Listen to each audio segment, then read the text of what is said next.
Hi, I'm Jake Thompson. I'm just your average 32-year-old guy, working in real estate in small-town Texas. It's honest work, like my dad always taught me before he passed away. Speaking of dad, he left me and my sister, Sarah, a big piece of land to share. That land means the world to me. It's like having a piece of him still with us, you know? Sarah is married to a guy named Mark. Let me tell you, Mark always has these half-baked, get-rich-quick ideas, and he's got a temper, too. They've been bugging me to sell my half of the land. They see dollar signs, but I see memories.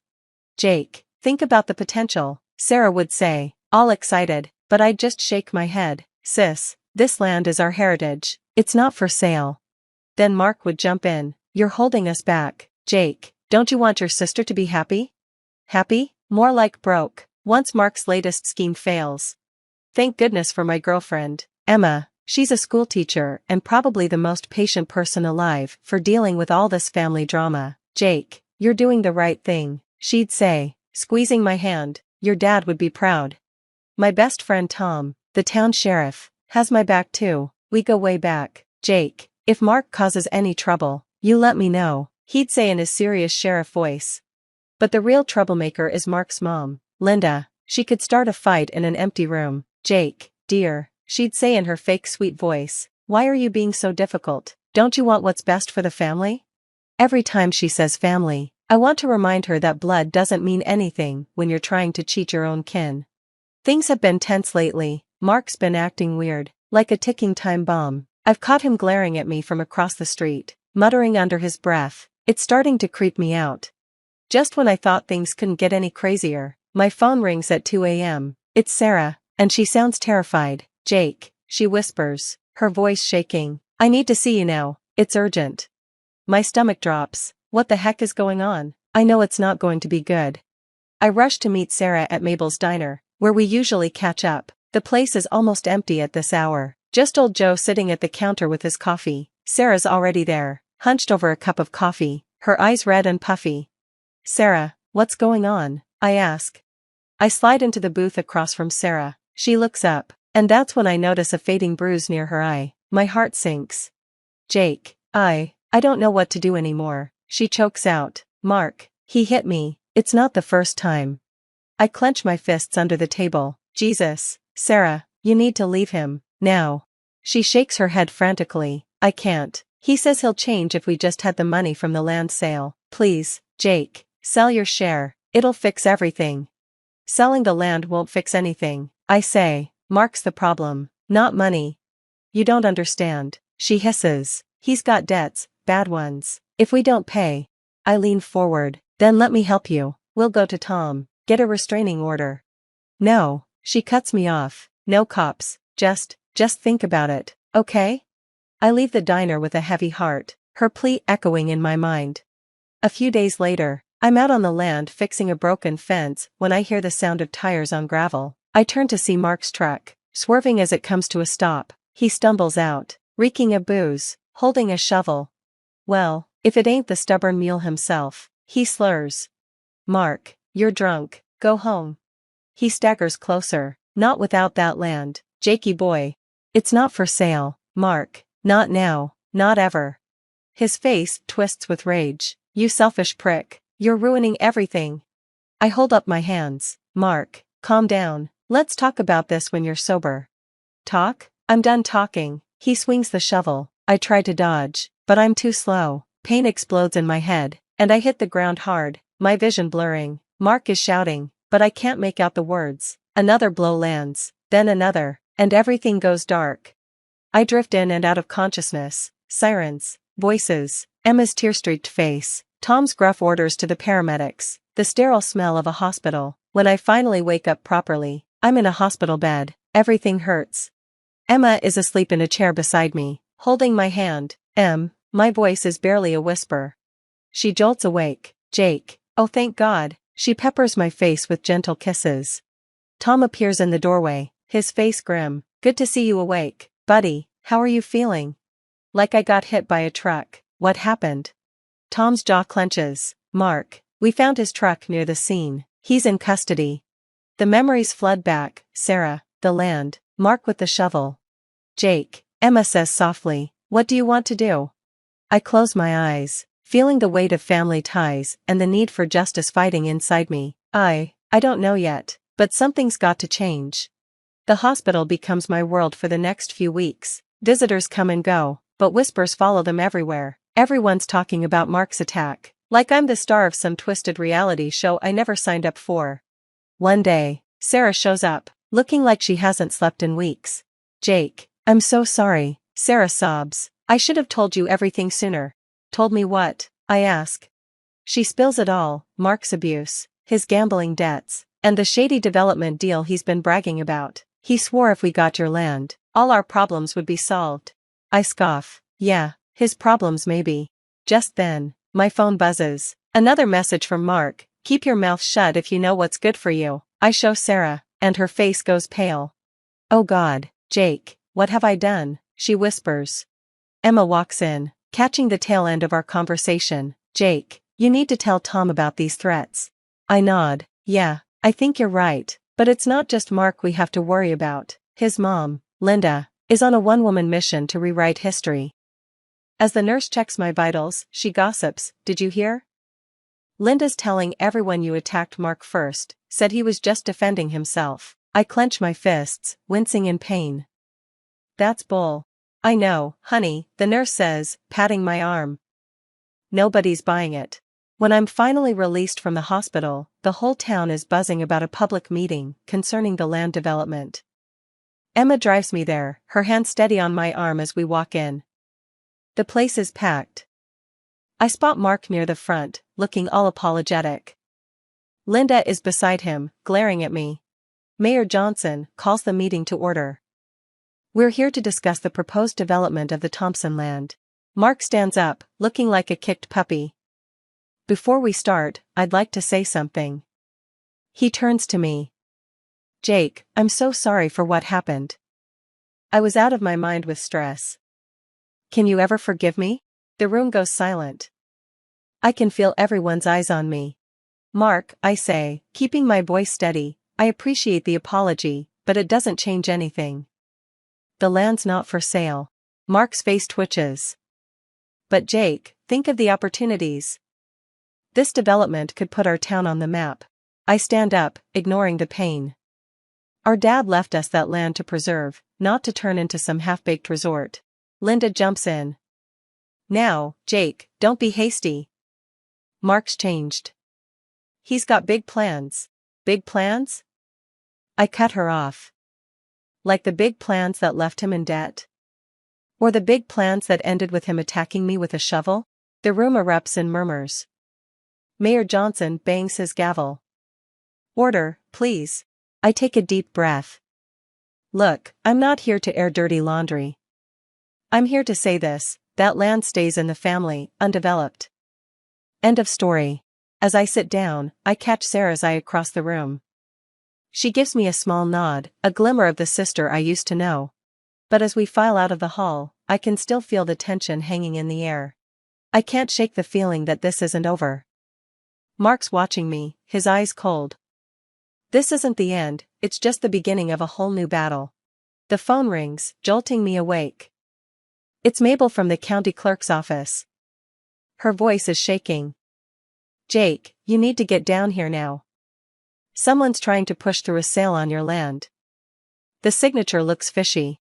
My stomach drops. I know exactly who's behind this. At the office, Mabel shows me the documents. There's my signature, clear as day, but it's not mine. "That son of a," I start, but Mabel cuts me off. "What are you going to do?" I take a deep breath. "I've got an idea, but I'll need some help." I call Tom, laying out my plan. He's hesitant at first, but agrees it might be our best shot. Then I dial Mark's number. Well, if it ain't the holdout," Mark drawls. "Listen, Mark, I've been thinking. Maybe we should talk about this land deal face to face." There's a pause. "About damn time. Meet me at the old barn on the property." 1 hour. I get there early, wired up with Tom's help. My heart's pounding so hard I'm afraid the mic might pick it up. Mark swaggers in, all cocky smiles. "So, you finally came to your senses, huh?" I force a smile. Yeah, well, times are tough. But before we do this, I've got to know, why'd you do it, Mark? The attack? The forged documents? He laughs, a cold, harsh sound. Why? Because you were in my way, Jake. This development deal is my ticket out of this backwater town, and I wasn't about to let you and your sentimental crap stop me, even if it meant nearly killing me? I ask. He sneers. You should have seen your face when I swung that shovel. Thought that might knock some sense into you. And if this little chat doesn't work out, well, accidents happen, Jake. Especially out here, all alone. That's when Tom steps out from behind the barn door, his badge glinting in the sunlight. That's enough, Mark. You're under arrest. Mark's face goes from shock to rage in seconds. He lunges at me, but Tom's quicker, tackling him to the ground. As Tom cuffs him, I feel a mix of relief and sadness. This is family after all, or at least, it was. The arrest sends shockwaves through town. Turns out Mark's big development deal was all smoke and mirrors. His investors pull out faster than you can say fraud. A few days later, Sarah shows up at my door, her eyes red and rimmed with tears. Jake, I don't even know where to start. I'm so sorry for everything. I sigh, leaning against the doorframe. I know, Sarah. But sorry doesn't fix this. She nods, tears spilling over. I hope someday we can be brother and sister again. Someday, I agree. But not today. Linda tries to run damage control, showing up at the sheriff's office and claiming Mark was set up. But Tom shuts that down quick. Ma'am, we have him on tape confessing. It's over. As for the land, I knew what I had to do. At the next town meeting, I stood up, my voice steady. I want to turn the Thompson land into a community park, a place for families, for memories, in honor of my father. The room erupted in cheers. Emma squeezed my hand, her eyes shining with pride. Months passed, and the park project was in full swing. My real estate business was booming. Turns out, people appreciate honesty. Who knew? One evening, I took Emma for a walk through the half-finished park. We stopped by the old oak tree, the one Dad and I used to climb. Emma, I said, my heart racing. I couldn't have gotten through any of this without you. I dropped to one knee, pulling out the ring I'd been carrying for weeks. Will you marry me? Her eyes went wide, then crinkled with joy. Yes, 1,000 times yes. As we walked back, hand in hand, I reflected on everything that had happened. Mark was in prison, facing years for assault and fraud. Linda had become a pariah, her manipulative ways finally catching up to her. And Sarah, we were talking again, slowly rebuilding what was broken.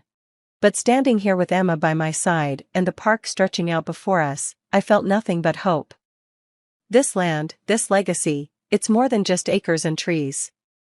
It's a promise. A promise to live with honesty and to stand up for what's right, no matter the cost. All right, folks, that's the end of my story. Now I've got a question for you. If you were in my shoes, would you ever forgive Sarah and try to rebuild your relationship with her? Or is some betrayal just too deep to come back from?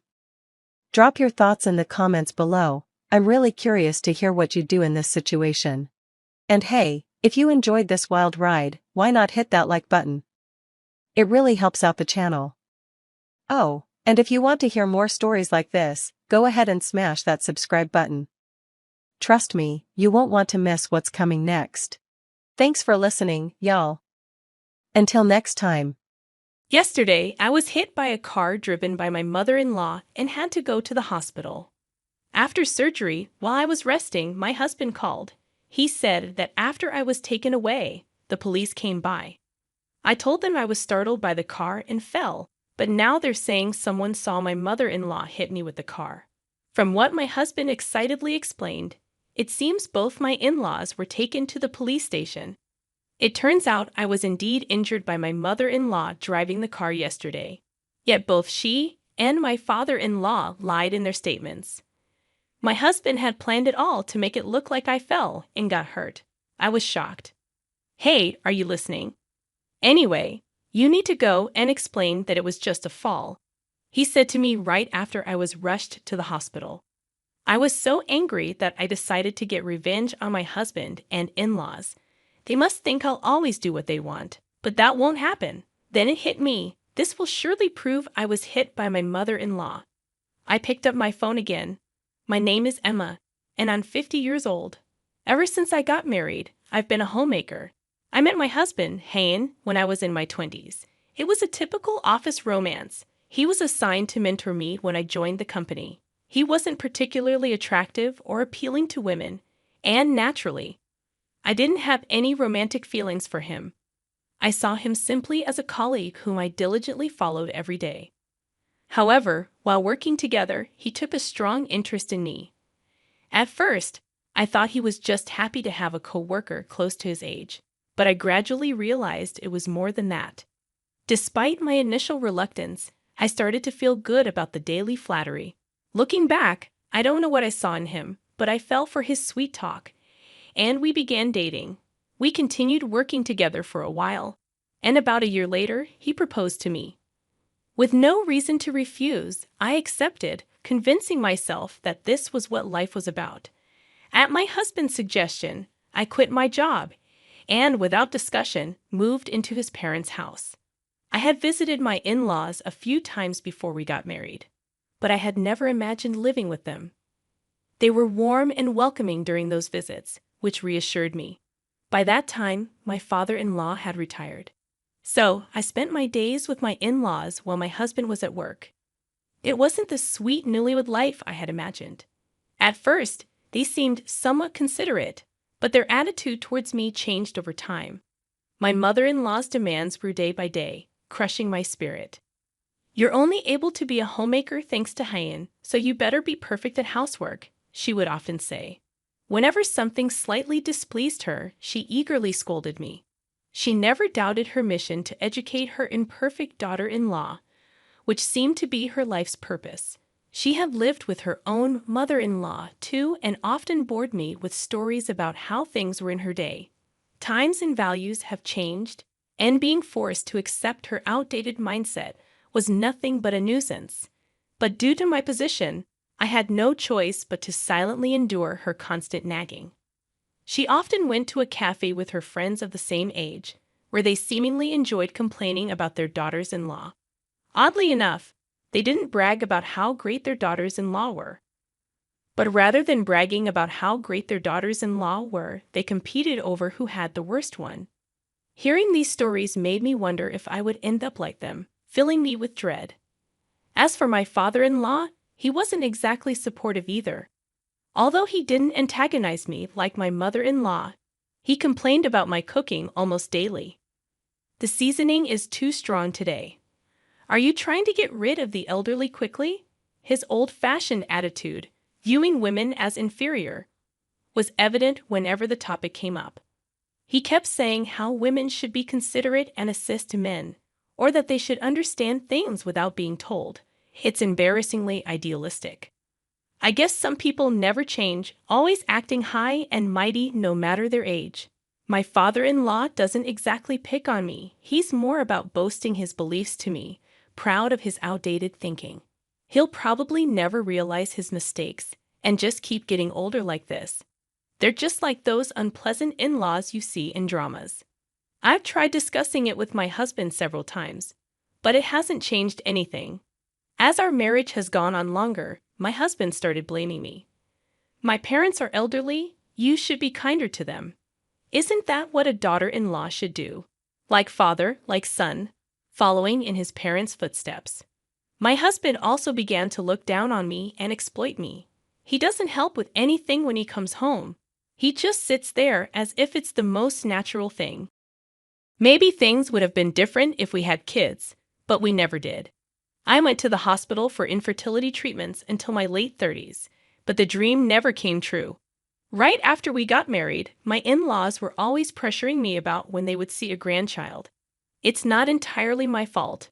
Children are a blessing. It's ridiculous to think about having a baby just for my in-laws. I figured there was no need to force it, so I gave up when I turned 40. In this less than happy life, there were people who supported me, the couple who lived across the street, Juliana and Kyle. They lived together without any children. Kyle's mother had lived with her mother-in-law and didn't want to cause the same trouble, so he refused to live together with his mother-in-law. Juliana was there for me during my infertility struggles and even listened to my complaints about my in-laws. My in-laws and husband are all about appearances, so Juliana was initially surprised. I thought your husband was a nice guy. It's a bit off-putting that he's still not independent from his parents at his age. Thanks to Juliana, I managed to get through life without getting too overwhelmed. My mother-in-law, over 75, still drives herself when going out. It looks dangerous, and I've warned my husband that he doesn't listen. If I suggest she should give up her driver's license, he explodes. Are you calling my mom an idiot? He gets furious, thinking I'm insulting his mother. I tried talking to my mother-in-law too, but she still thinks she's young. Are you treating me like an old lady? You're really unpleasant, she says, getting as angry as my husband. I was worried something terrible might happen, and it did, but not in the way I expected. That day, as usual, I walked to the nearby supermarket without a driver's license. Walking is mostly how I get around. I had thought about getting a license after starting a job, but I got married sooner than expected. When I discussed it with my husband, he was against it, saying, "You can drive, so you don't need it." On sale days, I end up with too much to carry, but there's no way I can ask my husband or mother-in-law for a ride. My husband, who used to happily offer a ride when we were younger, now just scoffs and refuses. I was carrying heavy bags and had just gotten back home when I noticed the garage door was open. Did she say she was going out today? My mother-in-law hadn't mentioned anything when I left the house.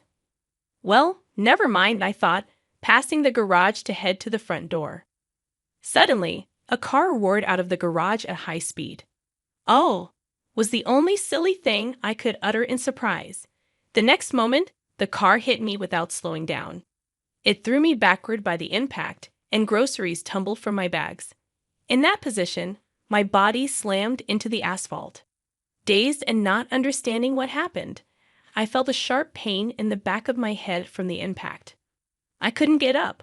All I could do was lie there, looking up at the sky. How long had passed when I realized Juliana was looking down at me? "Hang in there, I've called an ambulance. Everything's going to be okay." Juliana's face, speaking to me, was pale and strained. I wondered if things had gotten that serious. A naive question crossed my mind. As I moved my aching head slightly, I could see blood flowing from it. Seeing this, I began to understand the gravity of my situation. I started to realize the seriousness of what had happened, but there was nothing I could do. I was unable to move. Soon, I could hear the ambulance siren getting closer. "Just a little longer, they're almost here. Hang on," Juliana desperately encouraged me. My head started to feel fuzzy. No, just a little longer," I thought, despite her words. I closed my eyes. When I opened them again, I was lying on a hospital bed, with a tube and IV connected to my hand, and I could see fluid dripping continuously. Realizing I was saved, tears naturally flowed. Moving my head slightly brought sharp pain. It was no wonder, given the bleeding. As I groaned in bed, a nurse rushed over. "You shouldn't move your head yet." I had many questions but listened silently to the nurse's explanation. It had been 1 day since the accident. I was rushed to the hospital by the emergency team called by Juliana. After arriving, I underwent surgery to stitch up my head and survived. Juliana had stayed with me the whole time, and now she had returned home as it was past visiting hours. It seemed she had contacted my husband, Hayne, too, but after telling him the surgery was successful, he didn't say anything else. My whole body was in pain, but there was no life-threatening injury. I just needed to rest for a while. However, with so many things to think about, I just closed my eyes. Soon after, my phone on the bedside table started ringing insistently. I didn't want to answer, but the calls persisted. After several repeats, it seemed there was no sign of giving up. I found my phone without moving my head and saw Hayne on the screen. Thinking he must be worried, I answered with a slight relief. "Hey, Actually, my parents. Haynes started speaking without giving me a chance to talk. After you were taken away yesterday, the police came. I told them you were startled by the car and fell, but now they're saying someone saw Mom run you over. Summarizing my husband's frantic story, it seems both of my in-laws have been taken to the police station. Indeed, I was injured by a car driven by my mother-in-law, yet she and my father-in-law, who was in the passenger seat, had lied. Even Hayen had instructed them to agree that I had fallen and got hurt. I was dumbfounded for a while. Fortunately, the car wasn't damaged. Dad wasn't hurt. Mom seemed to have twisted her neck from the collision. Despite that, poor them. The police are being so one-sided, he said, more concerned about the car and his parents, oblivious to my shock. How rotten can this family be? Since picking up the phone, had he said even one word of concern for me? No, nothing. He was only worried about his parents being taken to the police and even wanted me to prove their innocence. Hey, are you listening? Anyway, you need to go and explain it was just a fall. The automated message interrupted his one-sided conversation, but he was surprised by my first response. I cut off the call. Calls from Hayen continued for a while, but I, infuriated, set my phone to reject his calls. I later learned that my in-laws had indeed been taken to the police station, just as my husband had said on the phone. Sometime later, my husband Hayen was also taken to the police station where my in-laws were waiting. It was Juliana, our neighbor, who had seen everything unfold. She was the one who had originally called the police about my mother-in-law's crime. After accompanying me in the ambulance, she handled various procedures in place of Hayen. She was questioned by the police officers who arrived at the scene. It seems her questioning happened after they had already spoken to my in-laws, serving as a sort of corroboration of the story. Juliana noticed the accident when she heard a loud noise outside. Looking out her window, she saw me lying on the street and hurriedly called an ambulance before rushing out. By that time, my mother-in-law's car was gone, and it wasn't clear what had happened. Juliana was more concerned about my safety than finding the cause. When questioned, she told the truth. However, my in-laws immediately denied any suggestion by the police that I had been hit by a car. Sensing something was off, Juliana kept thinking, even after the police officer left. After ensuring my surgery was complete, she returned home and discussed the incident with her husband, Kyle. Then, Kyle came up with an unexpected solution: the car's dash cam. It records 24/7. The accident happened right in front of our car. It must have caught everything. They checked the camera in their car together. Just as I thought, true to Kyle's hunch, the moment of my accident was recorded. The footage unmistakably showed my mother-in-law hitting me with her car after I fell. My father-in-law even peeked out of the car window. Before they drove away, it was a clear hit and run. Armed with the footage of my in-laws' crime, Juliana and Kyle went to the police station. They were able to prove that I hadn't simply fallen and injured myself. Despite the video evidence, my in-laws were reluctant to admit their guilt. That video is a setup. Someone is trying to frame me, officer. Please, you can't put an old lady like me in jail, right? Both my mother-in-law and father-in-law were embarrassingly adamant in denying the crime. Eventually, my mother-in-law admitted guilt, claiming she was instructed to hide the truth by her son. Indeed, Hayen had told his parents to align their stories, but I questioned my mother-in-law's sanity for betraying her own son to save herself. My father-in-law, perhaps tired from the interrogation, admitted that he was in the passenger seat but had fled without helping me. When the police interrogated Hayen, he also struggled to admit his involvement. Then a detective came to my hospital room. Your parents both say they were instructed by their son to cover up the accident. At first, they lied through their teeth, but this seems to be the truth, the detective explained, showing evident regret. They inspected the car, but found no major damage. If Hayen had repaired any damage to the car, it would have been considered evidence tampering. However, Hayen wisely decided against it. Since then, I haven't seen Hayen at all and have lost all affection for him. I told the detective about the phone call. The detective sighed deeply after hearing this. I don't know what to say. I can only imagine how you feel. He sympathized with me, someone who had been betrayed by her family after suffering a serious injury requiring surgery. After a while of heavy silence, the detective bowed deeply and left the room. A few days later, when I was about to be discharged from the hospital, the police contacted me again. Juliana, who had come to pick me up in place of Hyan, drove me straight to the station. The detective from the previous day greeted us. It turned out he was the same one who had heard Juliana's story, and he led us inside. In the room, we were met with the gaunt figures of Hyan and my in-laws. Emma, my mother-in-law, upon seeing me enter the room guided by the detective, suddenly began to tear up. I thought it was insincere, but she seemed genuinely crying. Whether she felt relieved to see a family member or was relieved to see me alive, hoping for a lighter sentence, I couldn't tell.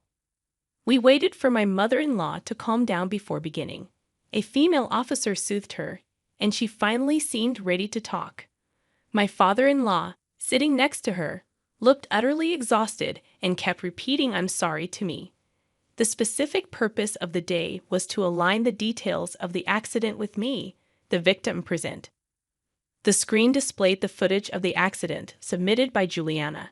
While watching it, the detective proceeded to discuss each detail. My in-laws answered the questions honestly, and I nodded in agreement, confirming the facts. The main issue was whether my husband Hyan was involved. Following my statement, his call history had been checked, which proved he had called me.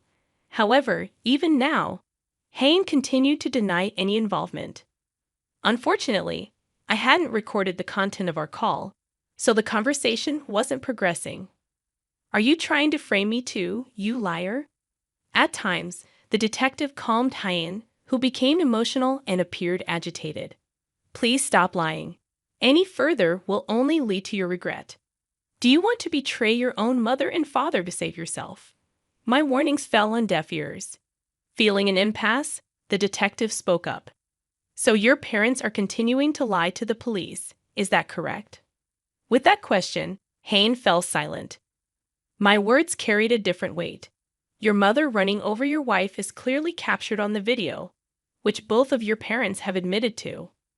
But according to you, your parents, out of self-preservation, are implicating you as an accomplice. The detective's serious tone made Hyan's face tense. Do you understand the crimes of your parents are becoming even more serious? Hearing this, Hyan finally admitted his guilt. At the very end, he realized the gravity of his actions. With Hyan's confession, all three were fully exposed. Police officers in the room started moving around hurriedly. Regarding this matter, the detective then turned to me, discussing whether I wanted to withdraw the complaint. While the crimes committed by the three couldn't be erased, this decision would significantly alter their fate. However, I firmly declined. I was lucky to survive. Their decision to flee the scene right after the accident is unforgivable. I'll be filing a complaint to ensure they pay for their crimes. My decision caused a significant stir among them. My mother-in-law cried out loud, and both my father-in-law and Hyan slumped in despair. They probably never imagined I would make such a ruthless decision. They all believed themselves to be good spouses, a good mother-in-law, and a good father-in-law, assuming I would naturally forgive them. Had they handled the situation properly after the accident, it wouldn't have come to this. But my in-laws chose to protect themselves over my life. Hyan prioritized his parents and public image over his wife's life. I want them to reflect on the gravity of their actions and duly pay for their crimes. I stood up silently and left the room, accompanied by Juliana. I started the paperwork in a separate room. Living with my in-laws and Hyan for years, it would be a lie if I said that it doesn't hurt my heart. Above all, I was the one most hurt. Even if my physical injuries heal, this trauma will follow me for life. Despite not having done anything wrong, I felt far from relieved. By the time we left the police station, it was already dark. Juliana, thoughtful as always, invited me to a celebratory dinner for my discharge. I gratefully accepted her invitation and headed to Juliana's home. warmly welcomed by Juliana and Kyle. We enjoyed a meal together for the first time in a long while. I laughed. They treated me as usual with care and kindness. Even though my in-laws and Hayan were no longer in my life, I was now on my own with legal proceedings and other tasks ahead. It felt overwhelming. At that moment, I chose to forget all that and genuinely enjoyed myself. The morning after that pleasant night, I decided to divorce Hayan. There was no need to keep tormenting myself. Hayan seemed a bit chastened by the whole ordeal, but I realized I couldn't love him anymore. I immediately contacted a lawyer and brought up the subject of divorce with Hayan. At first, he seemed surprised, but soon he agreed, seemingly understanding the situation. I couldn't bear to see Hayan's pathetic state any longer, so I left everything else to my lawyer. The three of them faced criminal charges, and in addition, they were ordered to pay me a settlement. Since the divorce was largely Hayan's fault, I received a significant amount in alimony. I decided to leave my in-laws' house and rented an apartment with the money I received. I had planned to start anew in a distant place, but I chose to stay in the familiar town. There was a reason I didn't move away. Juliana's husband, Kyle, owned a company. He invited me to help out at his company. Juliana was also helping there, and I thought it would be nice to work together. I had been invited before but always declined, fearing what my in-laws or Hayan might say. Honestly, with the alimony I received, I didn't need to work anymore, but Juliana and Kyle were concerned about me suddenly being alone. They gave me a sense of purpose. Having spent decades as a housewife, working with friends was very enjoyable. There were many new things that confused me, but it became a significant part of my life. And so, with this new life, an unexpected encounter awaited me. I met a man through work and decided to remarry. I had told him about my divorce, but kept quiet about the alimony until we got married. He didn't blame me for it. "It's natural to be cautious after what you've been through," he said with a smile. My life changed drastically in my middle years, perhaps more fulfilling and happier than my younger years. I was betrayed and hurt by someone I trusted for many years, but I found greater happiness that surpassed it. Grateful to the friends who always reached out to me, I began walking towards a brighter future. I was left by my successful husband who makes $300,000 a year. My sister thought it was funny and said suing wouldn't work. She smirked at me during what was supposed to be my baby shower, showing she didn't care at all. But I couldn't just keep quiet after being insulted like that. "Do you really think you can wreck my family and not face any consequences?" I snapped at my sister. Glaring at her, she just laughed and said, "Go ahead, take your compensation or whatever. It means nothing to me, with a husband who makes $300,000 a year. What's $10,000 or $20,000 to us, right, honey?"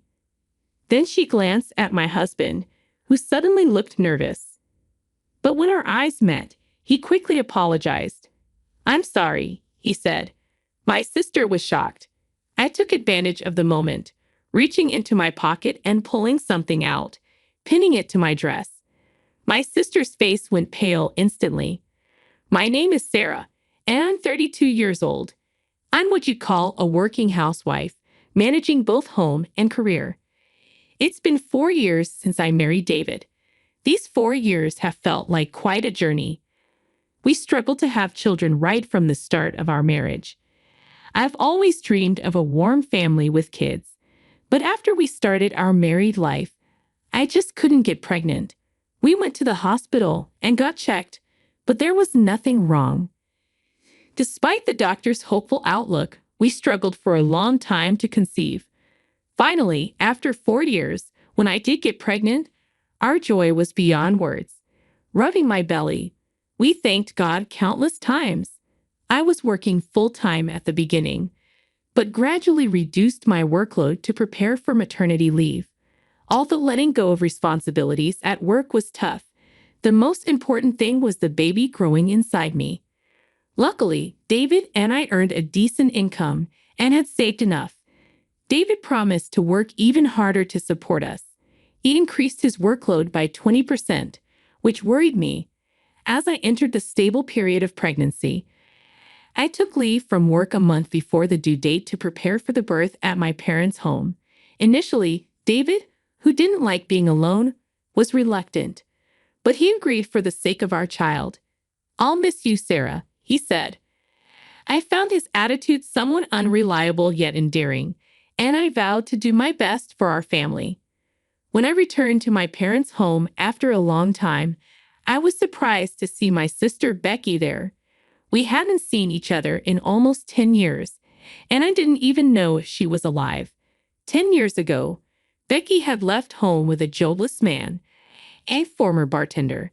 She spent all of her savings and even took money from our parents, leading to them disowning her for about a decade. We had no contact during this time, and I couldn't tell her about my marriage or pregnancy. Her sudden appearance at our parents' house made me uneasy. We were never close as sisters, and seeing her now, more hardened after 10 years, filled me with disgust. "Sarah, are you pregnant? Your belly looks big," she remarked. "I'm almost in my final month of pregnancy. More importantly, where have you been all this time, sis? It's been 10 years since you left home like you were eloping. You didn't even contact us once." "Well, I was disowned by Mom and Dad," Becky explained. "They yelled at me never to show my face again. I couldn't come back because of that. Because you took money from the house, right?" I said, knowing the history. "Yeah, I know, and I've reflected on that," Becky admitted. "I promised to pay back the money, and that's why Mom and Dad allowed me to stay at home again. Maybe a daughter is always precious to them." "What about the man you were with?" I asked. "I broke up with him a long time ago," Becky replied. "He was broke, wasted my savings, and even got into debt. Then he cheated on me with another woman." Her intense expression showed a side of Becky I didn't know. She had always been rebellious, but seeing her like this after so long, she seemed completely worn down, surrounded by negative energy. I couldn't say anything more. "Well, it's all in the past now. Let's put it behind us and get along as sisters," Becky suggested. "I'm going to be living here from now on, so let's make the best of it." However, living back at home, I felt stressed, mainly because of Becky. She talked about getting along, but that promise was never kept. She selfishly continued living without concern for the family, especially towards me, a pregnant woman. She was inconsiderate, making noise late into the night and rarely getting up in the morning, living off our parents without shame. Yet she showed no guilt. "I'm working, unlike you, Sarah, who's unemployed," she would say, reminding me of her temp job and her promise to pay back our parents. This made her confrontational towards me during my pregnancy leave. "Even if you're pregnant, you're just an unemployed freeloader, eating and sleeping all day," she'd criticize. "This is necessary for the baby in my belly.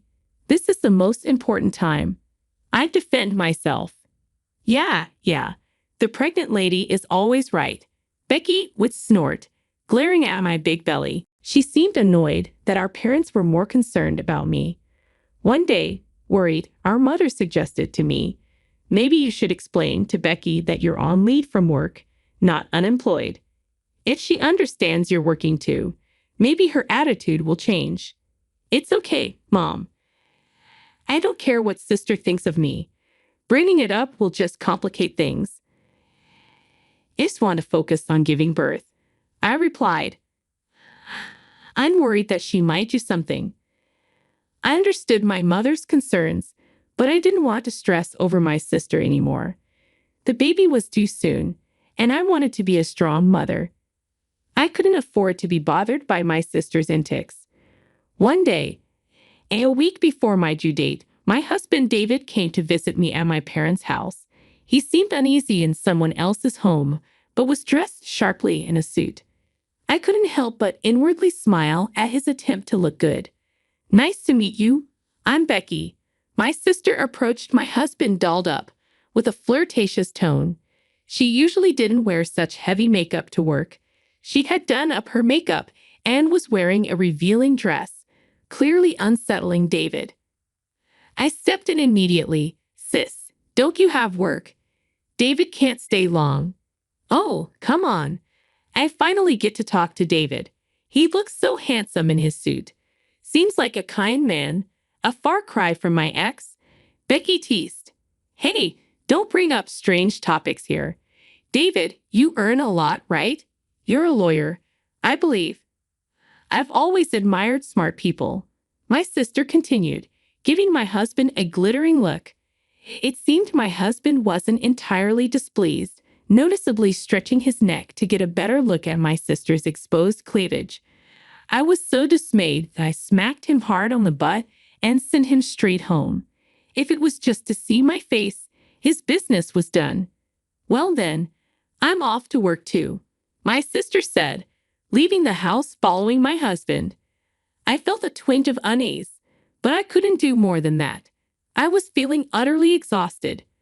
Later, my mother told me she had personally warned my sister, "You shouldn't call your sister unemployed." After that, she accidentally let slip about our household income and David's job. Though she tried to be vague, it seemed clear that my sister saw David as a capable man. In hindsight, I should have been more cautious at that moment.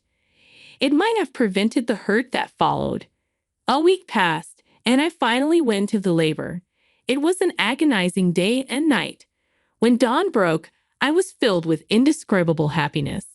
Our long-awaited baby, though a little small at 5.7 pounds, shone brighter than any jewel to me. My only concern was that David didn't make it in time for the birth. We had agreed that he would be there as it was our child, and I wanted him to witness the birth and remember it forever. However, he arrived at the hospital an hour after the baby was born. When I asked why he was late, he just mumbled an apology about being held up with work. Barely 5 minutes after him, Becky arrived, and something clicked in my mind. Could it be these two? After the huge task of giving birth, I was faced with another issue to deal with. Following that, I was like a demon in my efficiency, all while hiding my deep resentment. Once the postpartum period was over, we decided to have a celebration at my parents' home and invited a large number of relatives, including David's parents. Becky was there too, as if nothing was wrong, dressed extravagantly and sticking close to David, exchanging meaningful glances with him. I didn't miss any of it. I have something to tell everyone, I announced as the celebration was in full swing. The attendees, flushed from drinking, turned to look at me. It's a joyous occasion, but I have something important to report. As of today, I will be divorcing my husband, David. The relatives' faces were a picture of shock. Only my parents, who I had briefed beforehand, looked somberly at David, who appeared completely clueless. I continued with more details. I'm embarrassed to say, but while I was struggling with pregnancy and childbirth, my husband repeatedly cheated on me. I've obtained evidence from a private investigator. I'll show you photos of him entering a hotel with another woman and then kissing in the street late at night. And the person he cheated with is my own sister, Becky. With her name called out, all eyes turned to Becky. Her close proximity to David was practically an admission of guilt. Instead of being ashamed, Becky started laughing. Sarah, you're really bold, aren't you? Exposing your own shame in front of the relatives, saying your husband was stolen right after giving birth. It's a shame game that will last a lifetime. Becky retorted. I wanted you to realize the extent of your betrayal. Betrayal sounds so harsh. I just fell in love with David. There's nothing wrong with a loving act. She defended herself. How can you even say that? You slept with my husband, and I'll never forget how both of you visited the hospital room while I was giving birth. I confronted them. I'm sorry to hear what you're going through. Yes, while you were giving birth, David and I were having a romantic encounter in a nearby hotel. Sorry, not sorry. It's quite unbelievable, isn't it? You were left by a husband who earns $300,000 a year. Becky laughed triumphantly, and chugged her beer. The relatives around us were speechless with astonishment. Unfazed by the atmosphere, Becky continued, "Honestly, I can't stand that someone like Sarah gets to be with a high-earning husband. In contrast, I'm a beautiful and mature woman, so it's only natural that David would be attracted to me. He even expressed doubts about his life with his wife while we were together. I don't want to hear about your affair. Is that sour grapes? You're going to have a hard time now, Sarah, a single mother raising a baby. It's really sad for the child to lose a father because of the mother's selfishness." Becky taunted. "Sis, be prepared. I intend to demand a substantial amount of compensation from both you and my husband. I won't go easy. I'll make sure you both see hell according to the law. Go ahead, give me whatever compensation you want. I have a husband who earns $300,000, so $10,000 or $20,000 in compensation won't hurt me at all. Right, David?" Becky called out flirtatiously. David stood beside my sister, pale and stiff, his hands trembling. Becky looked puzzled as she called out to David, but he didn't respond. Then, as our eyes met, he suddenly shouted, "I'm sorry." The most surprised person was Becky, who had been confidently attacking me. "What's going on, David? Why did you apologize?" I demanded. "I have no other choice but to apologize. Come on, get it together. You said you'd handle it if it came to a legal dispute with your wife. You're a lawyer. You can handle any lawsuit." Becky urged him. "I trusted you because you told me to leave everything to you. It was all a lie. I just said whatever came to my mouth. My relationship with Becky was just a fling," David confessed. At that moment, I decided to reveal my trump card. I pulled out a badge from my jacket pocket and attached it prominently to my chest. The badge bore a design of scales symbolizing equality. "Is that what I think it is?" Even Becky seemed to understand the meaning of the badge. "Yes, this is a badge allowed only for lawyers," I announced firmly. "I want to clarify something. I am not unemployed. I am a lawyer currently on leave due to childcare responsibilities. Once my childcare settles down, I plan to return to work. The $300,000 income you mentioned was my income before I took leave. My husband misled you about his profession. He is not a high-earning lawyer.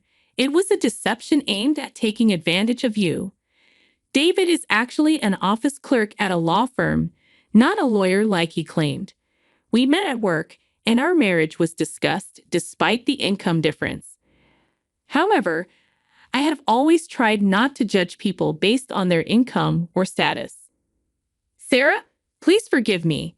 I was lonely after you went to your parents' house, and I made a mistake by getting involved with your sister. I understand if you no longer want David. We will divorce, and I will seek substantial compensation. I specialize in divorce cases, so I know how to handle this legally. You are my only sister, and I don't want that lying man. I'm also still paying off debts from my previous boyfriend's loans. I have already submitted the complaint to the court. Just wait for the process to proceed." After some time, I successfully divorced my husband, David.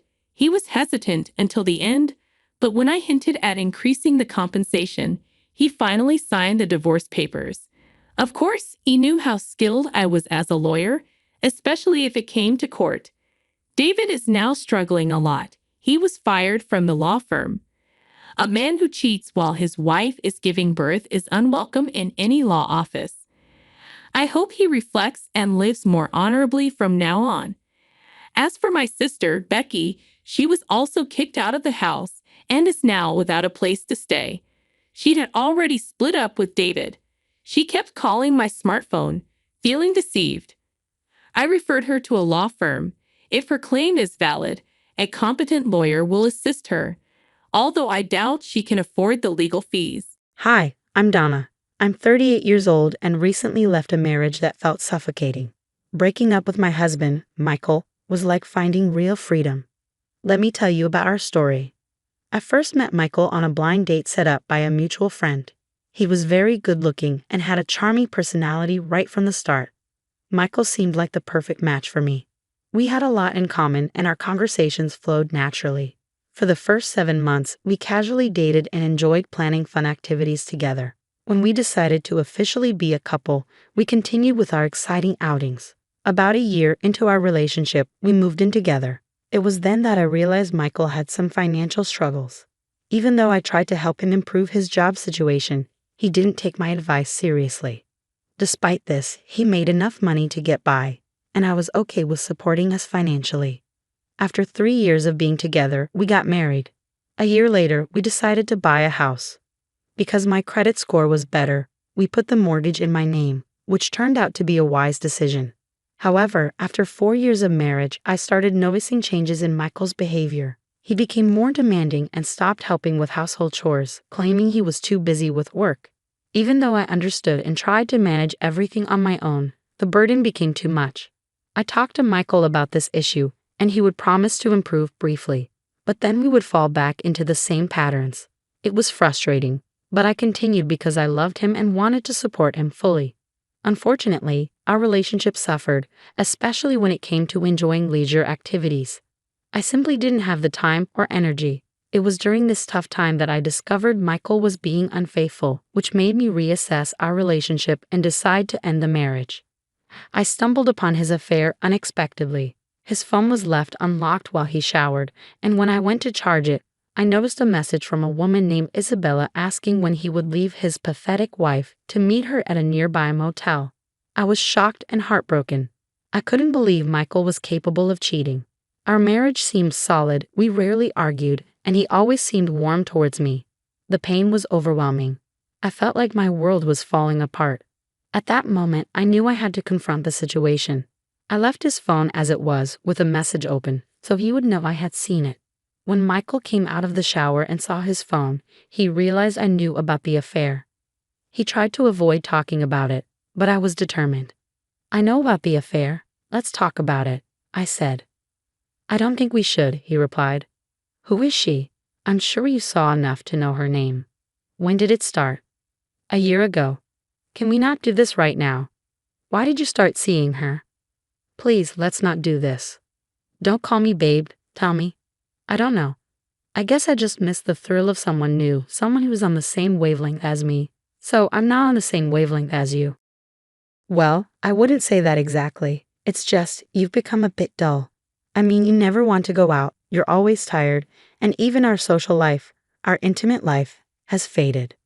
Do you realize I'm always tired because I handle all the chores and work full-time? You've never once offered to help out. That's just your role as my wife. I told you to stay at home, but you refused. That still doesn't excuse you from contributing to the house." This confrontation marked a turning point, revealing our vastly different views on marriage and responsibilities. His words shattered the trust and respect I thought we had. "I'm the head of the house. I can do whatever I want. And if that means having an affair for some fun, then so be it." Michael's words were cutting, and he asserted his distorted view of freedom within our marriage. I had hoped we could discuss this and mend our relationship, but his stance made it clear that wouldn't happen. "I don't think anything will change. You're just too dull. I'm happy to stay married, but I'll continue seeing Isabella. I need some space from you," he declared, devoid of regret, and then retreated to another room. His words weighed heavily on me. He was unapologetic and dismissive, reducing me to merely a role within our home. Despite never holding such outdated views on gender roles before, Michael had been influenced by podcasts preaching that women were too outspoken and needed to be put in their place. It was devastating to witness his transformation into someone who not only embraced these ideas but refused to see their harm. Shortly after, I heard the main door close. Michael had left to meet Isabella alone. Overwhelmed by a sense of abandonment and betrayal, I broke down, unable to bear the solitude and storm of emotions. I phoned my best friend Judy. She answered immediately, hearing the distress in my voice. Judy arrived swiftly, armed with comforting hugs and tubs of ice cream. She didn't press for details. Instead, she simply held me as I cried. When I finally calmed down enough, I opened up about the painful revelation.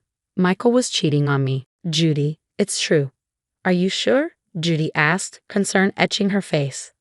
Absolutely. His phone was unlocked, and I saw a message from a woman asking when he was leaving his pathetic wife to meet her. What the hell? Did you confront him about it? Yes, I did. Judy stayed with me through the night, providing silent, steadfast support as I faced the reality of my crumbling marriage. As we sat together, the weight of my situation sank in, but I knew I wasn't alone. I finally confronted him and learned the painful truth. He had been cheating on me for a year, citing that I had become too boring. According to him, I was always too tired and never up for anything fun. Although I managed practically everything at home, he dismissed my efforts, claiming that was my role as his wife. Really? Well then, his role as a husband should have been more honorable. But instead, here he is, cheating on his wife, I remarked to Judy, still reeling from the shock. Judy shook her head in disbelief. That's just a pathetic excuse. Did he even apologize? Not for a moment, I replied. He just blamed me and chose to spend the night with her. Honestly, Judy, if I had to face him now, I don't know what I'd do. So, what do you think about doing next? I don't know. Michael mentioned he doesn't mind staying married, but there's no way I can continue like this. Listen, why don't you stay with me until you figure things out? I'll help you through everything, Judy offered. That would be amazing. Thank you so much, Judy. I really appreciate your support. We spent the rest of the evening trying to unwind, watching our favorite movies. It was a needed distraction, but the reality of my situation lingered in the back of my mind. The next morning, Judy helped me pack some things to take to her place. While settling in at Judy's, curiosity got the better of me, and I decided to look up Isabella. I still had access to Michael's social media on my phone, a privilege I never abused before because I trusted him completely. I discovered that he had muted notifications for messages from Isabella, which explained why the affair had stayed hidden until now. Turns out, Isabella was a coworker of his, someone who reported directly to him. She was 30, a whole 8 years younger than me and 11 years younger than Michael. That realization alone was enough to turn my stomach. This discovery only cemented my decision. I needed to divorce Michael. I couldn't stand the betrayal, nor could I live with someone who saw me as merely an obligation. With Judy's unwavering support, I began to take steps toward reclaiming my life and dignity. Before I could file for divorce, I needed to sort a few things out. Judy and I spent some time strategizing not only about the logistics of the separation, but also about how to move forward with strength and grace. My first step was to safeguard my finances by transferring all the money I had contributed to our joint account into my personal account, which Michael couldn't access. In the following days, as I set the wheels in motion to file for divorce, I heard nothing from Michael. It stung realizing he hadn't even bothered to check in on me. This indifference seemed to underscore how little he valued our relationship. When I eventually returned home to collect more of my belongings, I found Michael lounging on the couch. His reaction upon seeing me was predictable yet irritating. "Where have you been? Why haven't you told me about your whereabouts?" he demanded, his voice filled with faint concern that didn't mask his real detachment. "Why do I need to explain myself to you? You haven't called once." "Don't pretend to care now," I retorted, my patience wearing thin. "I'm sorry, but discovering your infidelity because you found me too boring doesn't exactly inspire politeness," I added sarcastically. Michael seemed taken aback but quickly shifted the conversation to finances. "I noticed you withdrew a large sum from our joint account," he said, trying to sound casual yet clearly concerned. "Yes, I took back my money. Why should I let you squander what I've worked hard to earn?" I challenged him. "What do you think you're doing? You need to put that money back," he demanded, his tone turning threatening. "Or what, Michael? You'll kick me out, move in with Isabella, and have your sister move in here." I couldn't help but laugh at the absurdity. "Put the money back in 3 hours or I'll make sure everything changes by tomorrow," he threatened. I responded with silence, walking past him to our room. I quickly packed the rest of my clothes and essentials, leaving him to stew in his frustration. Back at Judy's place, I relayed the entire encounter. Judy was furious on my behalf and insisted we consult a lawyer immediately. Luckily, she knew someone who could help. We met with her lawyer friend, who first asked about the house. I explained that both the mortgage and the house title were in my name alone, a result of my well-paying job in a niche field. This detail was crucial as it meant I had significant leverage in the upcoming legal proceedings. With Judy's support and a lawyer's guidance, I felt a bit more prepared to face the challenges ahead. Earning significantly more than Michael, it made sense for me to handle the mortgage and buy our house, establishing it entirely in my name. This financial arrangement was straightforward and seemed most practical given our respective incomes. Everything the house needed was purchased by me. When I consulted with my lawyer about the impending divorce, we discussed the next steps and how to protect my interests moving forward. He reassured me that the house would legally remain under my name, which lifted a weight off my shoulders. He also explained that if Michael's sister, Karen, moved in without my consent, I could easily issue an eviction notice. Despite the tension, Michael informed me the next morning that Karen had moved in because I hadn't reversed the money transfer. I kept the conversation brief, which only infuriated him more, and he ended the call abruptly. Following my lawyer's advice, I started recording all conversations with Michael to have a reliable record for potential use in court. My strategy going forward was clear, though it had two possible outcomes. I would serve Karen the eviction notice, and if she complied, that would be the end of it. If not, I was prepared to take legal action. Given our strained history, I suspected it wouldn't be straightforward.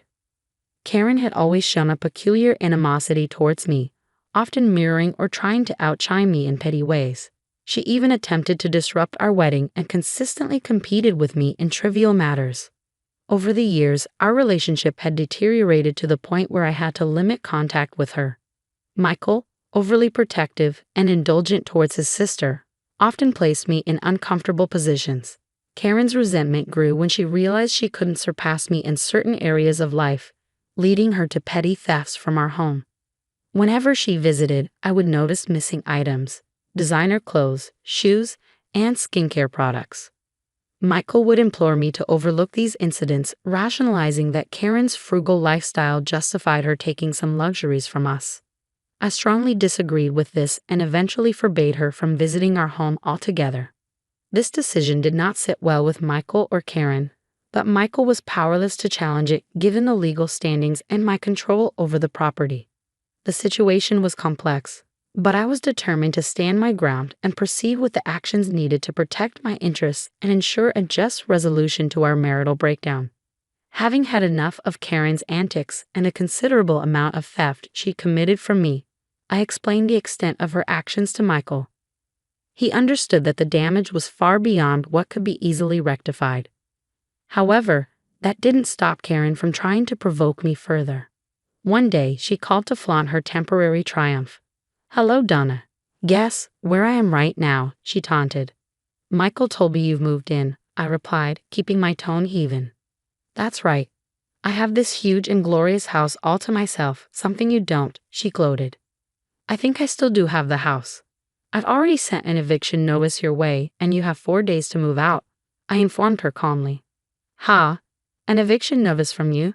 Like I'll follow through on that. This is my brother's house. He told me I can stay here, so I will," she retorted defiantly. "It's not his house, Karen. Regardless of what Michael told you, the legal documents show that the property is mine." Yeah, marital property or whatever, but he has all the power here. He decided this was the best thing to do, she insisted, misunderstanding the situation. "You really can't stop talking, can you?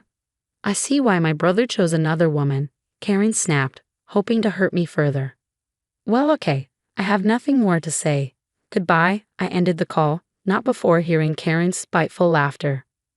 If she didn't vacate within the given 4 days, I was fully prepared to take her to court. I had all the legal backing I needed. Unsurprisingly, Karen informed Michael of our conversation, and within an hour, he called furiously questioning my audacity to send her an eviction notice. Like before, I chose not to respond to his anger. In the next 4 days, 2 significant things happened. First, I had the divorce papers delivered to Michael, and shockingly, he decided to contest them. Second, Karen had still not moved out. I followed through with my threat and had a court summons sent to her. Legally, she was considered a squatter. When Karen received the summons, she was visibly shocked to discover that the house was in my name, not her precious brother's. She confronted me, accusing me of tricking her. "I did no such thing," I told her firmly. "I gave you ample warning and time to leave. I even warned you to move out. The reality of her situation was finally starting to dawn on her, and I was ready to uphold my rights no matter what. Karen refused to heed my warnings, and ultimately she had to face the consequences in court. My lawyer presented a solid case, including the eviction notice and recordings of phone calls where I repeatedly asked Karen to vacate the premises, and she blatantly refused. In my state, squatting is considered a serious offense, and as a result, Karen was charged with a Class A misdemeanor and fined $650. The look of utter defeat and humiliation on her face was a sight I found deeply satisfying. After enduring years of her antagonism, the court proceedings settled. Michael and Karen, still unable to accept their defeat, confronted me at Judy's place. "Where have you been staying? How could you do that to my little sister?" Michael demanded.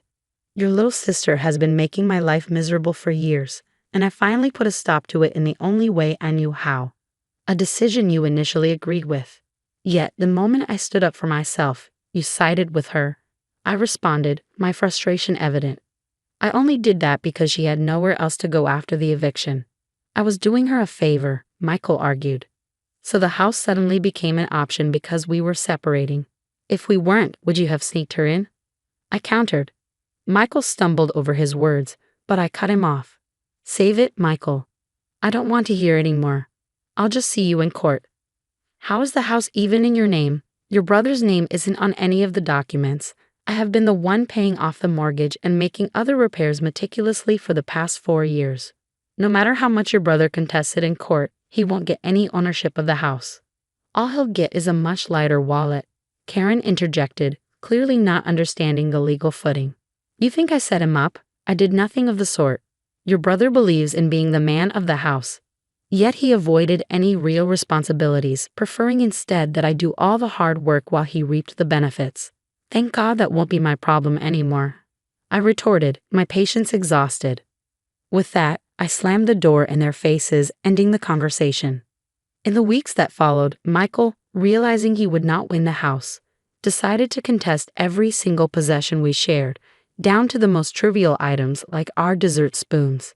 The battle was petty and exhausting, but I was prepared to fight for my peace and freedom no matter how long it took. I was completely unbothered by Michael's attempts to claim our shared possessions. For every piece of furniture and item he claimed as his, I had the receipts clearly showing who had paid for them. In truth, he hadn't contributed much, so he was only going to get a minimal share. While Michael was preoccupied with this petty squabble, I took action on another front. I sent screenshots of his inappropriate communications with Judy to his company's HR department. Within 2 weeks, Michael was terminated from his job. Surprisingly, Isabella was not. I learned from some of Michael's colleagues, whom I had remained friendly with, that she had argued Michael coerced her into the relationship by threatening her professional standing. Understandably, their relationship did not survive this revelation. It took some time, but eventually, the divorce was finalized and I was officially free to celebrate my newfound freedom and a successful resolution of a complex situation. Judy and I enjoyed a long celebration. It felt like a double victory. The last update I received on Michael and Karen was less than glamorous. They ended up living together in a modest apartment, both struggling to find jobs. Their parents were supporting them with a modest allowance, but they were far from pleased with their actions. My former in-laws even reached out to apologize for their children's behavior, a gesture that helped bring some closure to the entire ordeal. Now free, I looked forward to what life had to offer next. The entire experience reinforced a valuable lesson to never forget my worth. It also showed me that I could handle myself in tough situations, a force to be reckoned with. Here's to moving forward stronger and wiser. Cheers. I spent 3 years looking after her, taking care of my husband's mother while also working part-time. My husband acted like a devoted son in public, but behind closed doors, he was hiding something. I couldn't keep up the pretense any longer. So, in a room full of people quietly crying, I played audio evidence to expose his true self. "My name is Maya, and I've been married to Leo for 7 years. We live with my bedridden mother-in-law. 3 years ago, she became very ill and couldn't get out of bed. Leo suggested she move in with us because he was struggling at work. I agreed, feeling guilty for relying on us. I took care of her while working part-time. Though grateful, my mother-in-law often said, 'Maya, that's enough. Please don't worry about me. But I always replied with determination, encouraging her. What are you talking about? I owe you so much, mother-in-law. I know it's hard for you too, with work and housework and taking care of me. I don't want to burden you anymore. My dear Maya, my mother-in-law said, concern in her voice. I reassured her, it's not a burden at all. I want to be with you, and I'm doing this willingly, but I also want you to find your own happiness. She looked at me, her eyes filling with tears, and quietly whispered, being able to talk to you every day like this is my happiness, so don't worry about it. My mother-in-law always expressed her gratitude, even though she couldn't do much in her current condition. She had been kind to me since we got married, and taking care of her never felt like a burden. In fact, it felt like a meaningful mission. However, there was one part of my life that left me dissatisfied, my husband, Leo. He held traditional views, believing that housework was solely a woman's responsibility. When we first married, he wasn't as bad, but living with his parents seemed to make him more selfish. Leo didn't contribute much to household expenses, yet his entitlement was sky high. For instance, when he came home, he would yell if I didn't greet him at the door, saying, "Hey Maya, I'm home. Why aren't you greeting me? Hurry up, get my stuff." I frowned and voiced my complaints. Listen, Leo, I've told you before. I'm not your servant. You should do what you can on your own. He retorted. What are you saying? Who do you think is making money for this family? I stood my ground. Yes, it's true you're providing for us. But I'm also doing my part. We each have our responsibilities. All you do is clean the house and chat with my mom, he accused. I'm also working part-time despite that, I replied. He snapped. Shut up. Your earnings are just peanuts and you can't survive without me. Don't you dare defy me, Leo continued. And you can't even contribute properly to the living expenses. The only reason we can live in this house is undoubtedly thanks to your mother. I used to fight back when Leo started these arguments, but he began threatening divorce every time we quarreled. Watch yourself, Maya. Keep this up and we'll get a divorce, got it? I whispered back, please, not so loud. Your mother is in the other room. Just lower your voice and don't always talk about divorce like that. Yeah, right, he replied. You would have nowhere to go if we got divorced. Besides, there's no company out there willing to hire a scrub like you full-time. Maya, stop talking like that. Just shut up and listen to what I'm saying, you idiot. You're so slow. Honestly, I was more than ready to divorce my husband. But when I thought of my mother-in-law, I couldn't bring myself to go through with it. She would always comfort me, saying, you can always talk to me if you're troubled, Maya. You're my precious daughter. My mother-in-law had been kind to me, treating me as if we were truly mother and daughter. Because of her, I wanted to take care of her properly until the end. I wanted to repay her for all the kindness she had shown me. I endured those painful days with my husband in this house because I couldn't entrust my mother-in-law's care to a man like him. Then one day, as I was preparing dinner, I heard the usual shouting from the entrance, Hey Maya, I'm home. Come out and greet me. I replied, I'm using the stove right now and can't leave it. My husband retorted, What, are you kidding me? What kind of wife doesn't prioritize her husband? He stormed into the living room, clearly impatient. He scolded me, Hey, what are you thinking? I always tell you to greet me when I come home. Why don't you understand? As you can see, I was just frying something. I tried to explain. I don't care. You should have timed it to be finished when I come home. You're useless, he replied. Well, you never tell me when you'll be home, I said. I told you not to talk back. A useless and insolent wife is nothing but garbage. My mother-in-law, who had come out upon hearing these harsh words, spoke in a stern voice. Leo, that is no way to talk. Is it, oh Mom? You're still alive, my husband said sarcastically. She defended me, saying, Maya is working hard every day for this household, for both of you and me. That's what a wife is supposed to do, right? She earns a little, is a bit inexperienced in housekeeping, but she's far from being social trash. Finally, my usually quiet mother-in-law raised her voice, saying, Enough is enough. You wouldn't say what you want about me. My husband's harsh words echoed through the room. My mother-in-law, who usually remained silent, took a stand this time. Don't you dare slander Maya. My husband's eyes widened in surprise. What, Mom? Are you on Maya's side too? You two are colluding, huh? But my mother-in-law continued to speak, making a surprising request. Leo, one request. My husband, somewhat bewildered, asked. Huh, what is it? She replied, just put me in a nursing home.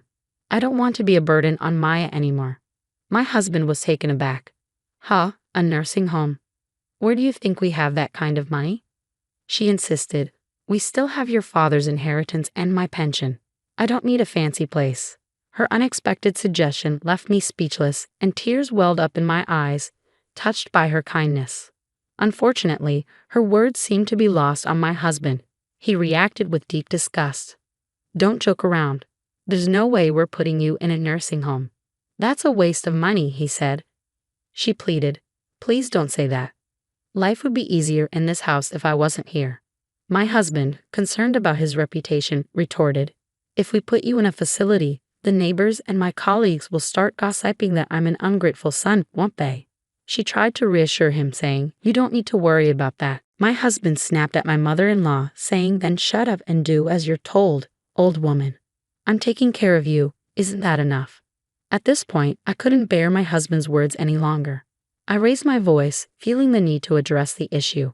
Are you talking about who's the ungrateful one here? This house originally belongs to your mother, doesn't it? My husband, growing increasingly irritated, shot back, Are you talking back to me again? I continued undeterred. But that's true, isn't it? 3 years ago, when you were fired, we were in trouble, and didn't your mother-in-law gladly take us in? How can you say that? My mother-in-law, caught in the middle, tried to mediate. Shut up, both of you. I couldn't contain my frustration and made a desperate plea to my husband. And I'm not doing this reluctantly. I'm taking care of your mother out of my own will. Stop making unilateral decisions. However, my husband responded dismissively, That's true. Troublesome. Then he left the room, leaving behind an awkward silence. In the midst of this tension, my mother-in-law couldn't help but apologize and cry. I tried to console her, saying, It's not your fault, mother-in-law. The one at fault is Leo. Every day, I grappled with the reality I couldn't control.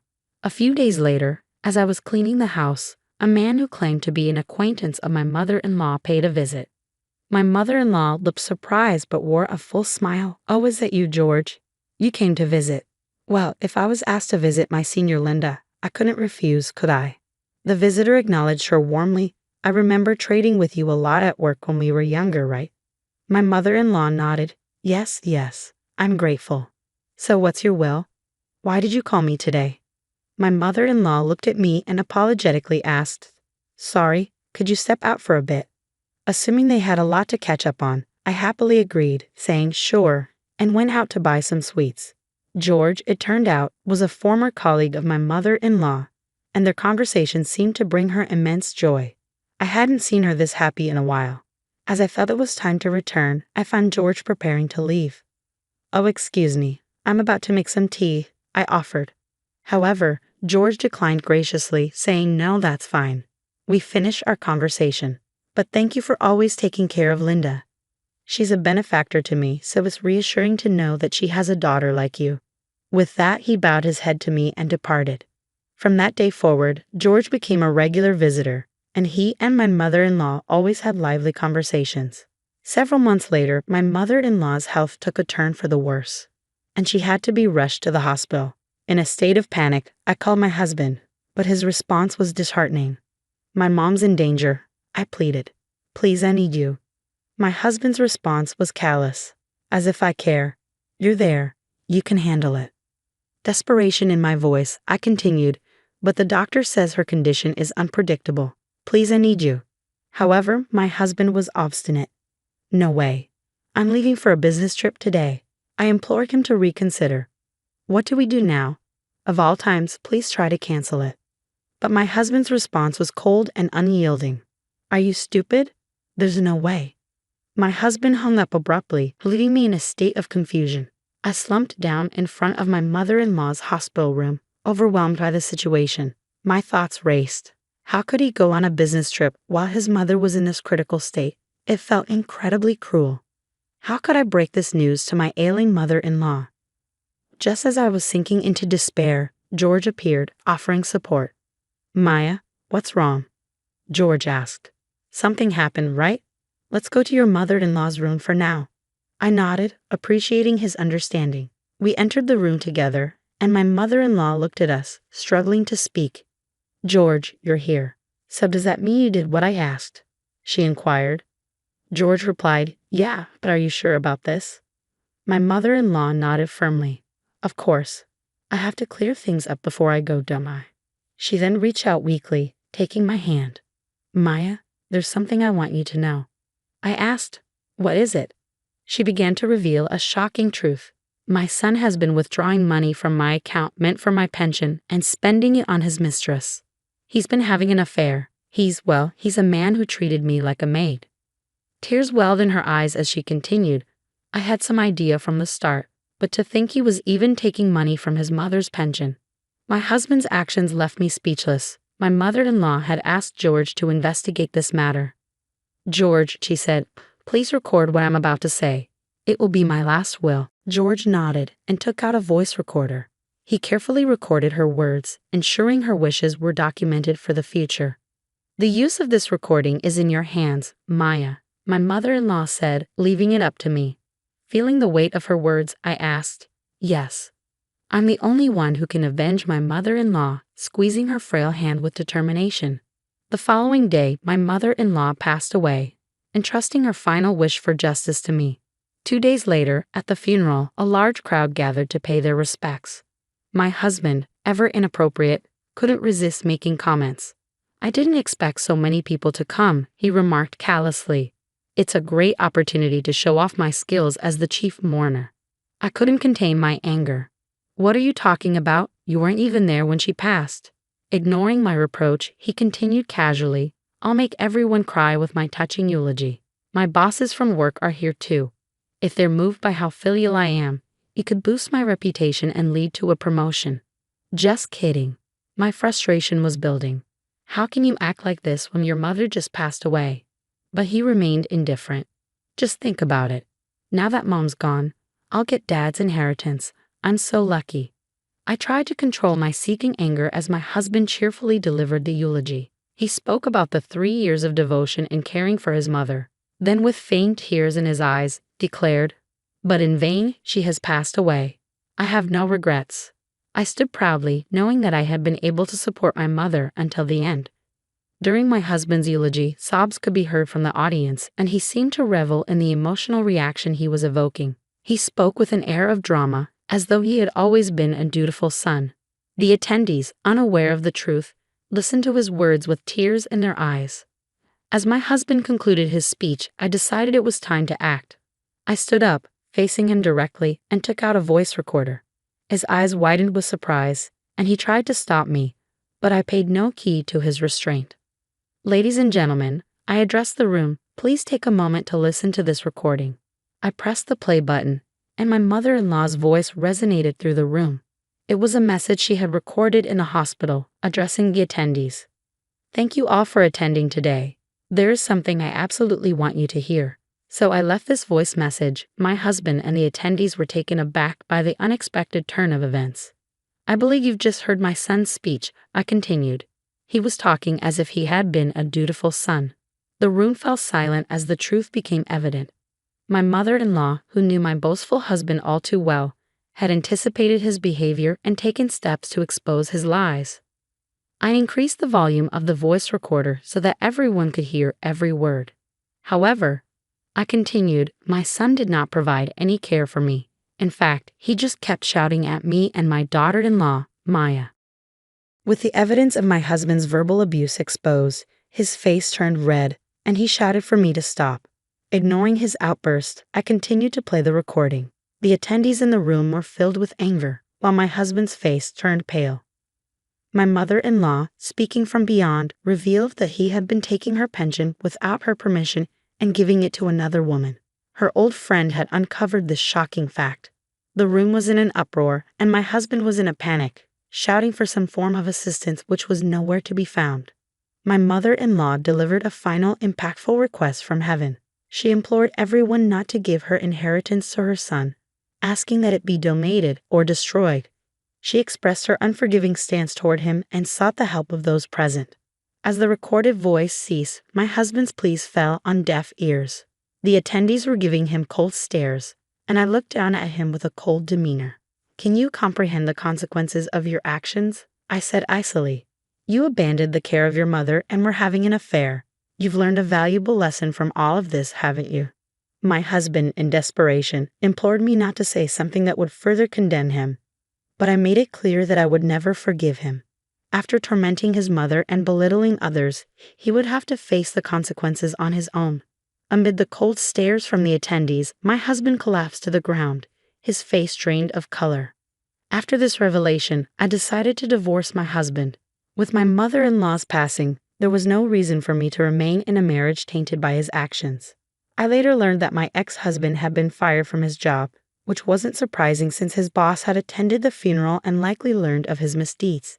In the aftermath, I demanded alimony from my ex-husband, which infuriated his mistress, leading her to promptly end their relationship. A few months later, my ex-husband found a new job through George's introduction, which, as I would discover, was all part of my mother-in-law's plan. He was employed at a company known to George, and from his salary, I received the alimony payments every month without fail. Meanwhile, I began living independently with the financial support left to me by my mother-in-law. George, who was genuinely concerned about my well-being, even helped me secure a full-time job. This, as it turned out, was in accordance with my mother-in-law's will. I can never express enough gratitude to my mother-in-law for all she had done for me. I stood before her grave, offering a prayer of thanks from the depths of my heart. "Thank you so much, mother-in-law," I whispered, making a solemn promise to myself that I would cherish and make the most of the life she had made possible for me. I never quite understood the idea of a monster-in-law until I met my husband's mother, Evelyn. From the moment I entered her life, it felt like entering a battlefield. My name is Rebecca, and this is how I sought revenge against the woman who made my life miserable. Evelyn was a strong woman with a commanding presence and a voice that could break glass. Her piercing blue eyes always seemed to disapprove of me, as if I didn't belong in her son's life. What hurt the most was that my husband James often sided with her, leaving me to fight my own battles. One sunny weekend, James decided it was time to visit his parents. Despite my doubts, I agreed, hoping things might be better this time. As we arrived at their fancy home, I couldn't shake the unease brewing inside me. Stepping out of the car, I took a deep breath, getting ready for what was to come. The grand front door swung open, and there was Evelyn, her hair perfectly styled around her stern face. "Well, if it isn't Rebecca," she greeted with a cold smile, her tone showing clear disapproval. "You certainly took your time getting here." I forced a smile and replied, "Hello, Evelyn. It's good to see you." She glanced at my casual clothes, her eyes showing disapproval. "Oh, I see you didn't bother to dress appropriately for the occasion. James, you really need to teach your wife some manners." James stood beside me, remaining silent, caught between his loyalty to his mother and his love for me. It was a difficult position for him, torn between the two most important women in his life. Suppressing my frustration, I gathered the courage to speak. "Evelyn, I appreciate your concern, but I am comfortable in what I'm wearing," I said. Her eyes narrowed, and her voice dripped with condescension. "Of course, dear. Comfort seems to be your priority." I felt anger rising inside me, but I swallowed it down, determined not to let her provoke me. This visit was meant to be peaceful, a chance to mend fences and find common ground. Little did I know, Evelyn had no intention of making that easy for me. As we entered the house, I could sense Evelyn's disapproving gaze fixed upon me. She wasted no time criticizing the way I walked, dressed, and even spoke. Her words felt like daggers piercing through my fragile heart. "Rebecca, you really need to work on your posture," she remarked with a haughty tone. "A lady should carry herself with grace and elegance, not slouch around like a commoner." James shifted uncomfortably beside me, torn between supporting his mother and defending me. It was a familiar struggle that had taken its toll on our relationship. Struggling to maintain my composure, I responded, "Evelyn, I understand that you have certain expectations, but I am who I am. I cannot change myself to fit into your mold." Her eyes flashed with indignation. "You should consider yourself lucky, Rebecca. My son is a catch, and yet you seem determined to squander this opportunity with your stubbornness." I bit my lip, holding back tears and the words that threatened to spill out. Evelyn's words cut deep, reminding me of the constant battle I faced not just with her, but with my own self-doubt. I couldn't let her break me. I had to find a way to stand up for myself, even if it meant taking drastic measures. Little did I know that this weekend visit would mark the beginning of a journey towards revenge, where I would take back control of my life and prove that I was more than just an object of scorn. One sunny weekend, James decided it was time for us to visit his parents. Despite my reservations, I agreed to go, hoping that perhaps this time things would be different. As we pulled up to their lavish estate, I couldn't shake the unease that settled deep within me. The imposing front gate swung open, revealing the meticulously manicured grounds of Evelyn's estate. The grandeur of the house itself was imposing enough to make anyone feel insignificant. I took a deep breath, trying to calm my nerves as we stepped out of the car. Evelyn appeared at the top of the grand staircase, commanding attention. Her perfectly styled silver hair shone under the sunlight, and her steely gaze met mine with a mix of disdain and amusement. "Well, well, if it isn't Rebecca," she drawled, her voice dripping with false sweetness. "I suppose you finally found your way here."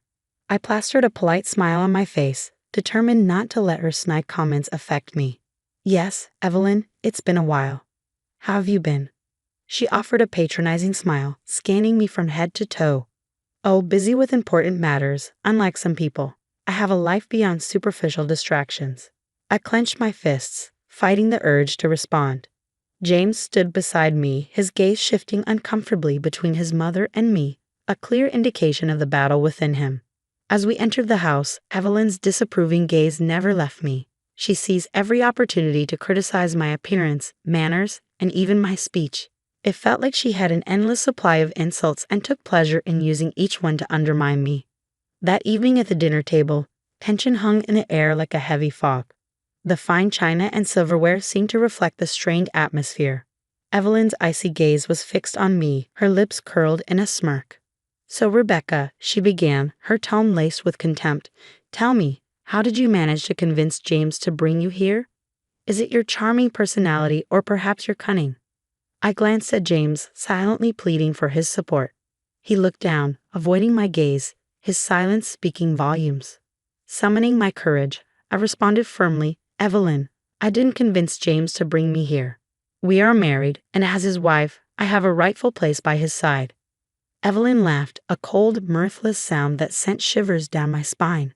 "Marriage doesn't automatically grant you a place in this family, my dear. You have to earn it, and so far, you've done a dismal job." My heart sank, but anger simmered beneath the surface. I couldn't allow her to belittle me any longer. Straightening my back, I looked her directly in the eyes. "Evelyn, I am done trying to win your approval. I am here because I love James and hoped we could find common ground.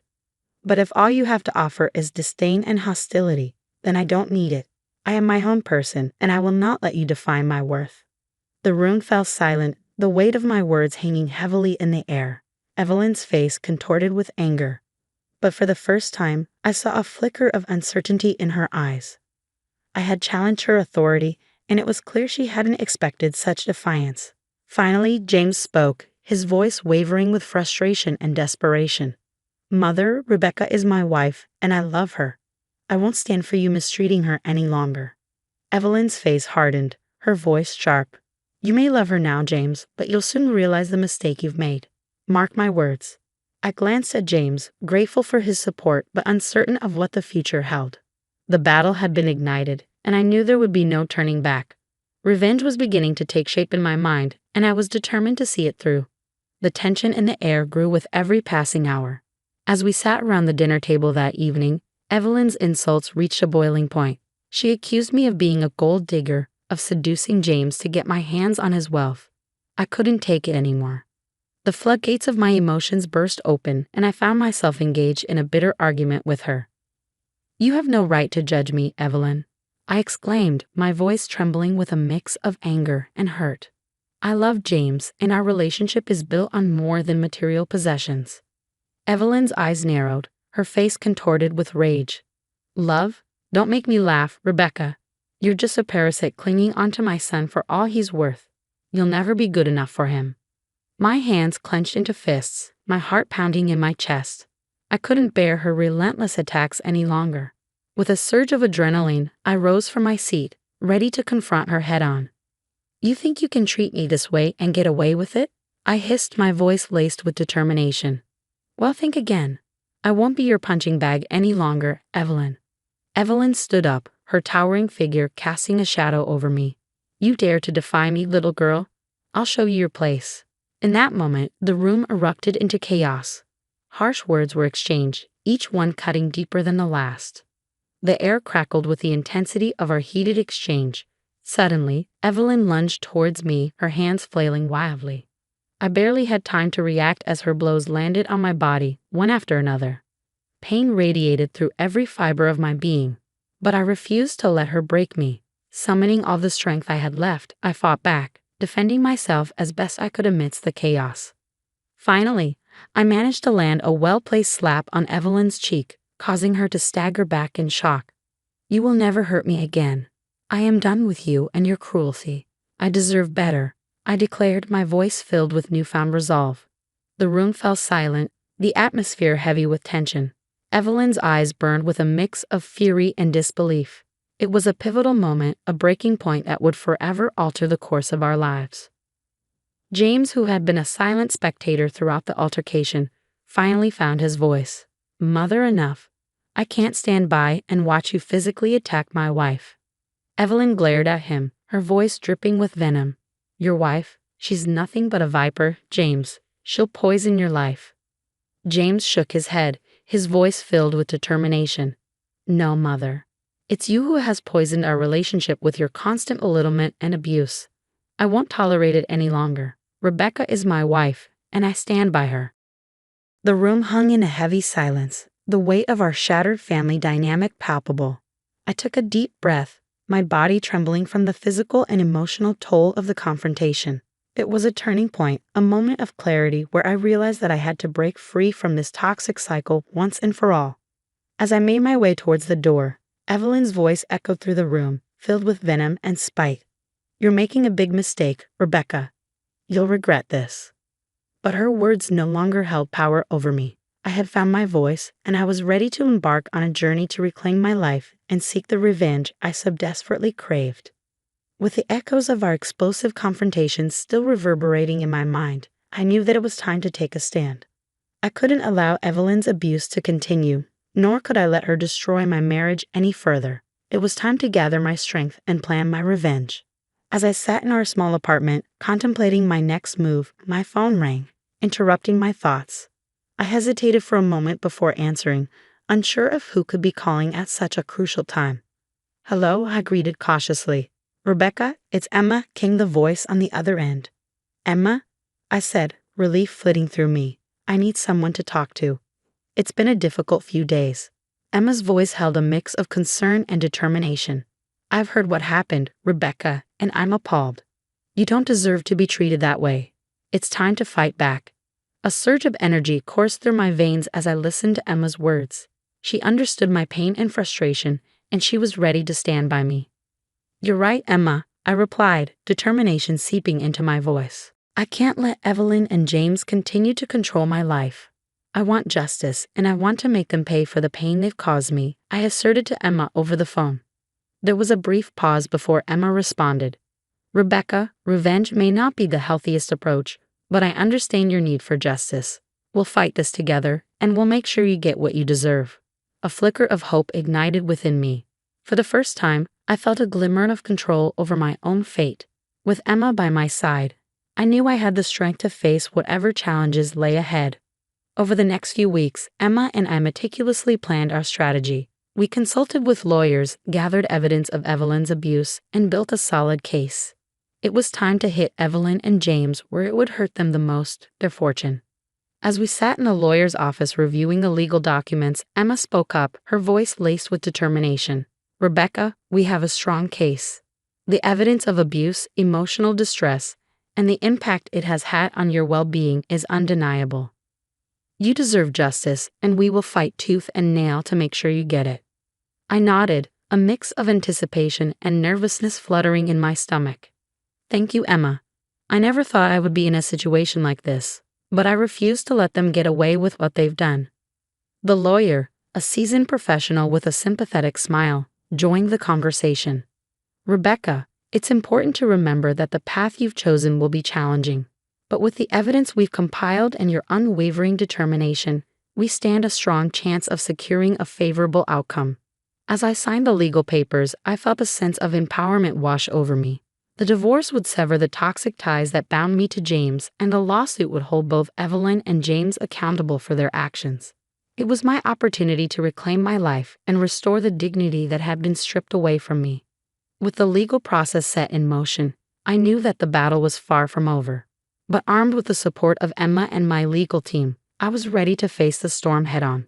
Revenge was no longer just a fantasy, it was becoming a tangible reality, one that would serve as a testament to my strength and resilience. The courtroom was filled with an air of anticipation as the day of the trial arrived. My heart pounded in my chest, a mix of nervousness and determination coursing through me. This was the culmination of months of preparation, and I was ready to face Evelyn and James. Sitting beside Emma, our eyes locked with unwavering resolve, I could sense her unwavering support. Her presence gave me strength and reminded me that I was not alone in this battle. As the proceedings began, the courtroom buzzed with murmurs and whispers. Evelyn, adorned in an elegant ensemble, entered the room with an air of confidence, while James slinked in beside her, his face etched with a mixture of guilt and apprehension. The trial commenced with each side presenting their arguments and evidence. My lawyers skillfully outlined the years of emotional abuse, the physical altercation, and the toll it had taken on my well-being. Witnesses were called, each recounting instances of Evelyn's harsh treatment and James's complicity in her actions. In the midst of the proceedings, Evelyn's lawyer, a cunning and seasoned litigator, attempted to undermine my claims. He raised objections, twisted words, and painted a picture of a manipulative wife seeking to exploit the wealth of her husband and his family. With a fire burning within me, I stood up to testify, my voice steady and unwavering. Your Honor, I stand here not as a vengeful ex-wife, but as a survivor. I endured years of emotional torment and physical abuse at the hands of my mother-in-law, while my husband stood idly by. I seek justice not just for myself, but for all those who have suffered in silence. Evelyn's eyes narrowed, her face contorted with anger. This is all lies. You're just trying to ruin our family. We've done nothing wrong. The judge intervened, bringing order to the courtroom. Order, Miss Rebecca. Please continue with your testimony.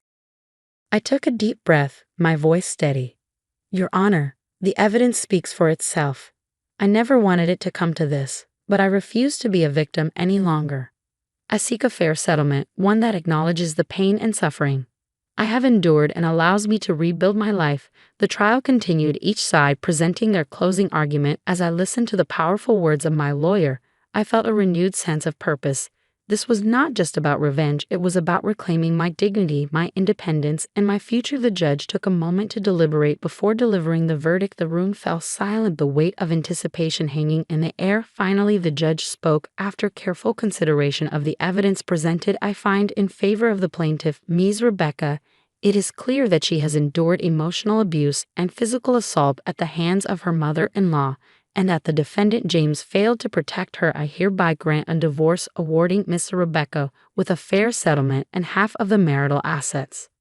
A mixture of relief and satisfaction washed over me. It was a small victory, but a significant one. The battle was far from over, but I had succeeded in getting the justice I deserve. As I stepped out of the courtroom, Emma by my side, I couldn't help but feel a sense of liberation.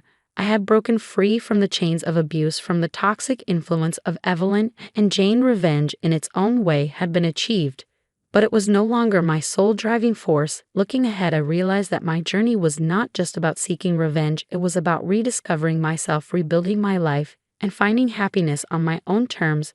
The courtroom victory was just the first step, a step towards a brighter future, where I would no longer be defined by the shadows of the past. As Emma and I walked away from the courthouse, the weight of the battle slowly lifting off my shoulders, I knew that I had emerged stronger than ever. I was ready to embrace the possibilities that lay ahead and seize my newfound freedom with both hands. Hey everyone, I'm Jane, just your average 27-year-old.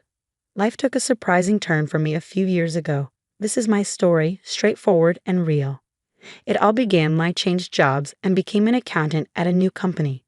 That's where I met Mark. He was the sales guy, confident, charming, with a smile that could sell anything. Our first encounter was in the break room over the office's finicky coffee machine. "Hey, you're the new accountant, right?"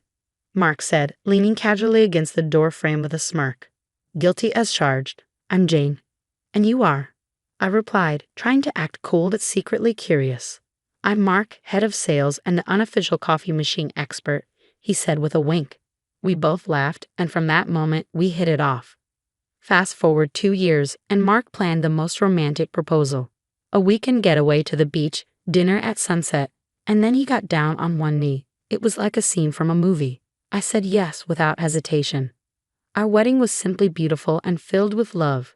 Time flew by quickly after our wedding. We began our married life in my grandpa's old house, a charming place full of history that I've always adored. A few weeks into settling down, Mark brought up a big idea. "Babe, have you ever considered taking a break from work? You know, being a housewife for a while?" Mark suggested one evening, his eyes hopeful. I was surprised. "A housewife?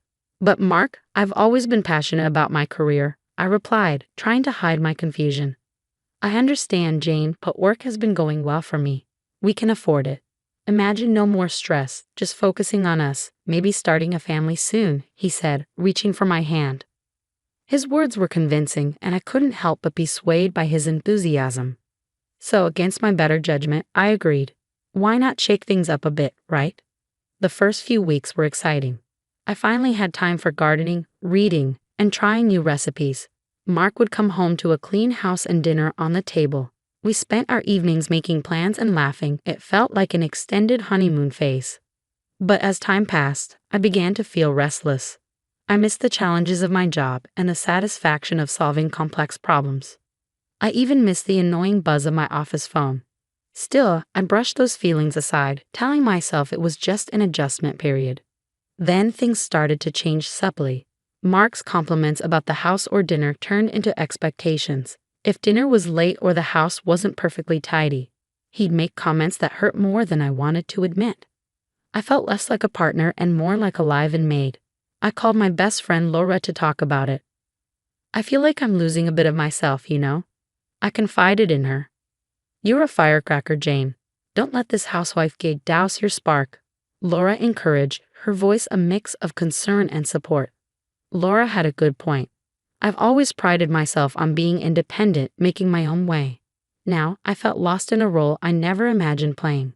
After settling into this housewife routine, I thought I had everything figured out, but I was mistaken. One evening, Mark dropped a bombshell that turned everything upside down. He came home looking serious, which was unusual. "Jane, we need to talk," he began, not even taking off his coat. "What's up? You look like you've seen a ghost," I joked, trying to lighten the mood. "It's my folks. Their apartment is getting renovated, and they need a place to crash for a couple of weeks," Mark said, avoiding eye contact. "A couple of weeks here, but—" "Yeah, it's just for a short while. It won't be that bad," he assured me. I sighed reluctantly. "Okay, but they need to respect our space, Mark." "Of course they will. Thanks, babe. You're the best." Fast forward a few days and Mark's parents, Bob and Linda, arrived. It was chaos. Bags, boxes, even furniture. They brought everything but the kitchen sink. "Jane dear, make room. We've got a lot of stuff," Linda said, barging in with a box that seemed to contain her entire life. Bob followed, struggling with a huge armchair. "Hope you don't mind us bringing some comforts from home," he grunted as he squeezed it through the door. Our cozy home turned into a storage unit overnight. Everywhere I looked, there were their belongings. It was overwhelming to say the least, but that was just the beginning. Bob and Linda wasted no time settling in. Bob took over the TV, flipping channels like he owned the place. Linda started rearranging my kitchen. "Linda, what are you doing?" I asked, trying to stay calm. "Oh, just organizing things a bit better, dear. You know how it is," she replied without even looking at me. I bit my tongue, reminding myself it was temporary, but inside, I was furious. This was my home, and they were treating it like their vacation house. Then came the dinner disaster. I made a healthy salad and grilled chicken, my usual fare, but Linda looked at her plate like I'd served her grass. "What's this rabbit food?" she scoffed, pushing the plate away. "Mom, come on. Jane worked hard on this. Mark tried to intervene. It's fine, Mark. I can make something else, I said, though it was far from fine. No, let's order pizza. I need some real food. Bob chimed in, already reaching for his phone. That night, as I lay in bed, I couldn't shake the feeling of being an outsider in my own home. Mark snored beside me, unaware of the turmoil inside me. I was doing all the hosting, cooking, and cleaning, only to be treated like an unpaid maid in my own house. My in-laws, Bob and Linda, had turned my house into their personal playground.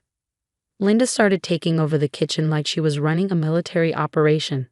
One morning, as I made my usual avocado toast, she marched in and made a face.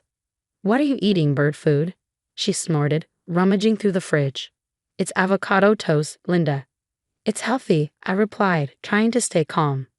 "Healthy shmeoff. You need some real food, girl." "Here, let me make you some eggs and bacon," she said, pushing me aside. I stood there fuming as she took over my breakfast. It was clear she didn't respect my choices or my space. Then there was Bob. He had turned our living room into his personal lounge. One evening, I wanted to watch my favorite show, but Bob was sprawled on the couch, watching some loud action movie. "Bob, do you mind if I watch my show? It's the season finale tonight," I asked, holding the remote. "No can do, Jane. I'm watching this." "Find something else to do," he replied without even looking my way. I couldn't believe it. Feeling like a stranger in my own living room, I stormed off. But the real kicker came a few days later. I found Linda rearranging my closet. "Linda, that's my personal stuff," I yelled, losing my temper. "Oh, relax, Jane. I'm just making some space for our things." "You've got too much junk here anyway," she said, tossing my clothes aside. That's when Mark walked in. "What's all the yelling about?" he asked. "Your mother is going through my things, that's what's wrong," I snapped. "Mom, maybe you should ask Jane before moving her stuff," Mark said, but his tone was half-hearted. Fine. I was just trying to help," Linda huffed, leaving the room. Mark turned to me. "Jane, can't you just let it go? They're just trying to fit in." "They're taking over, Mark. This is our home, not theirs," I said, my voice rising. Mark sighed. "Just bear with it a bit longer, okay?" I felt so alone in that moment. My home didn't feel like mine anymore, and it seemed like Mark was more on their side than mine. The situation in my house was already pretty tense, but what happened next really pushed me over the edge. One day, I noticed my bank card was missing. Panic mode kicked in. I tore the house apart looking for it, only to find it in the most unexpected place. Linda's purse. I confronted her immediately. "Linda, why do you have my bank card?" She just shrugged. "Oh, I needed to pick up a few things and didn't have cash on me. I didn't think it would be a big deal." "A big deal? You took my card without asking. That's stealing." I was fuming. Before I could say another word, Mark walked in. "What's all this shouting about?" he asked, looking at me then to his mother. "Your mom took my bank card and used it without my permission," I explained, holding up the card. He turned to Linda. "Mom, you should have asked first." Linda rolled her eyes. "I just needed a few groceries. It's not like I bought a diamond necklace." I couldn't believe my ears. "It's my money, Linda. You can't just take my things." That's when Mark dropped a bombshell. "Jane, let's not blow this out of proportion. You live off my money anyway. So what's the big deal if my mom uses it?" I was speechless. His words hit me like a slap in the face. "Your money. I can't believe you're saying this. It's our money, Mark, and our marriage." He just shrugged. "Whatever. It's not a big deal. She'll pay you back."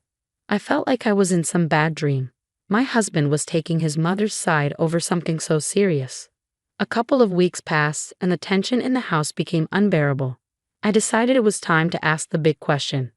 "So when are you two planning to move back to your apartment?" I asked Bob and Linda one evening at dinner. They just laughed. "Move back? Why would we do that?" Linda said, exchanging a look with Mark. "Yeah, we've decided to stay here. It's much nicer, and Mark doesn't want to waste money on rent for us," Bob added. I turned to Mark, looking for some sort of explanation. He avoided my eyes. "Yeah, Jane, it doesn't make sense to rent a place for them when we have space here," he said. I sat there stunned. My home, my sanctuary, was being overtaken. My husband, whom I thought was my partner, was now telling me his parents were here to stay. Just when I thought things couldn't get worse, they did. One day, I decided to go for a jog to clear my head, but luck wasn't on my side. I tripped and fell, and the pain was instant. I knew I had broken my leg. Hobbling back home was a nightmare. When I got back, I found Mark and his parents in the living room. "Mark, I think I broke my leg. I need to go to the hospital," I said, trying to keep the pain out of my voice. Mark looked up, annoyed. "What now, Jane? Can't you see we're busy here?" Linda chimed in. "Oh, stop being dramatic. It's probably just a sprain." "No, it really hurts. I need help," I insisted, feeling the room spin from the pain. Bob scoffed. "At your age, you shouldn't be running around like a teenager. Serves you right." I couldn't believe what I was hearing. "I'm in pain here. Can't any of you see that?" Mark finally got up, his expression more of inconvenience than concern. "Fine, I'll take you, but this better not be some ploy to get out of housework." At the hospital, it was confirmed, a broken leg. The next few weeks were hell. I was stuck at home on crutches, unable to do much.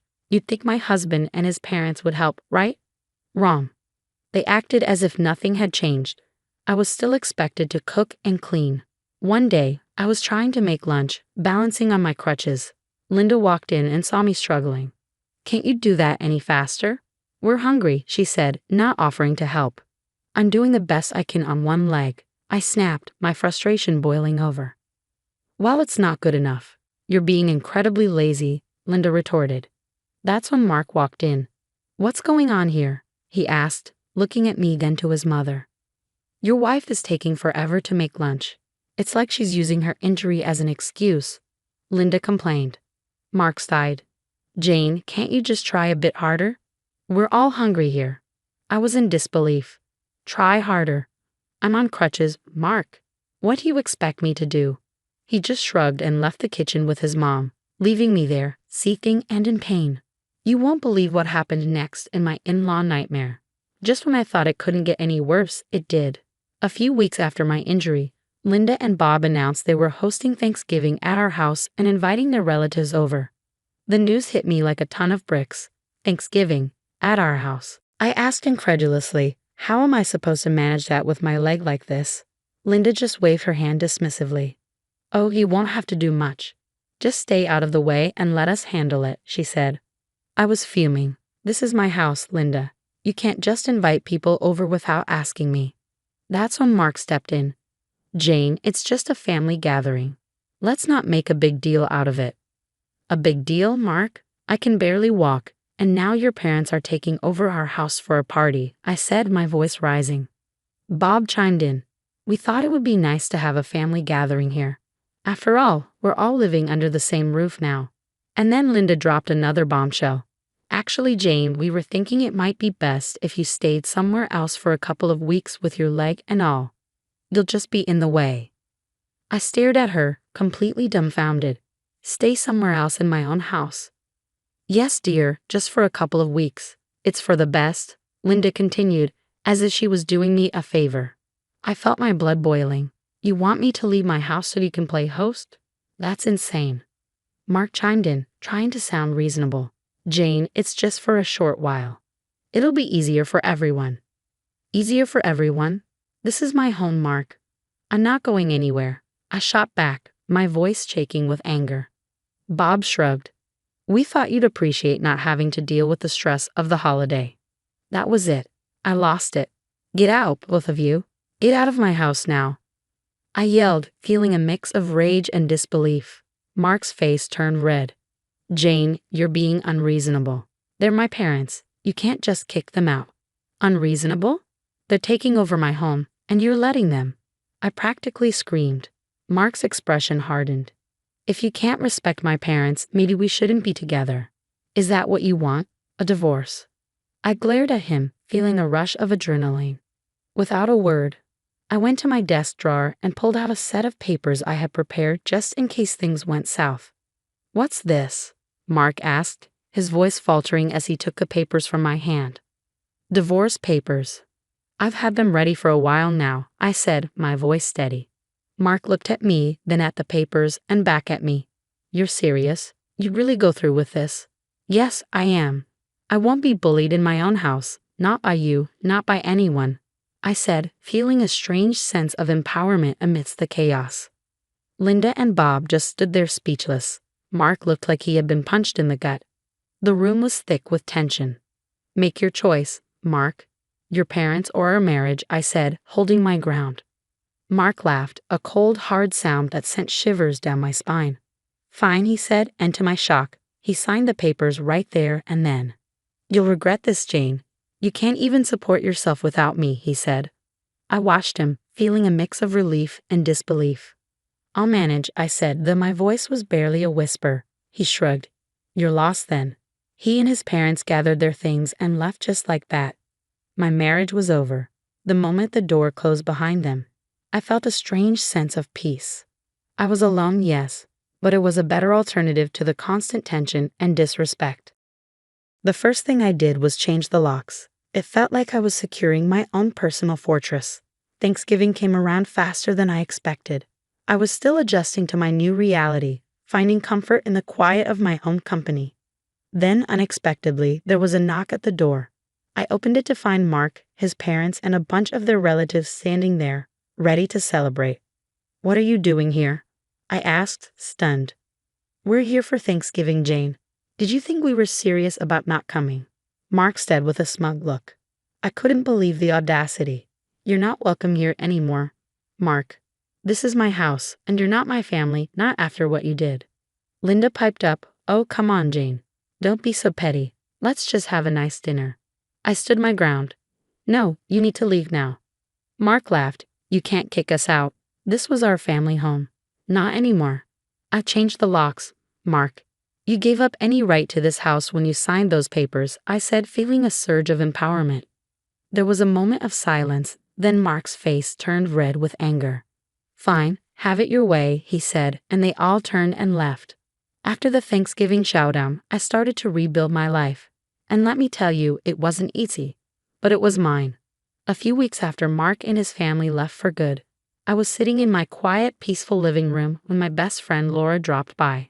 Hey Jane, how are you holding up? Laura asked as she walked in, her eyes scanning the room. Better than I expected, actually, I replied, offering her a smile. Laura sat down, looking at me closely. You seem different, stronger somehow. I chuckled. Yeah, I guess getting rid of dead weight does that to you. We both laughed, and in that moment, I felt lighter than I had in months. But seriously, what's next for you, Jane?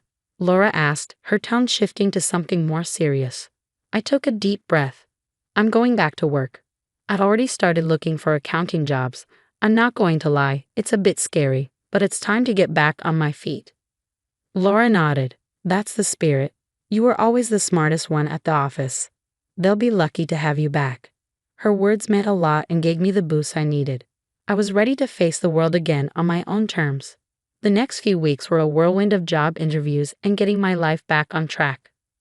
I landed a great position at a local firm, and for the first time in a long while, I was excited about the future.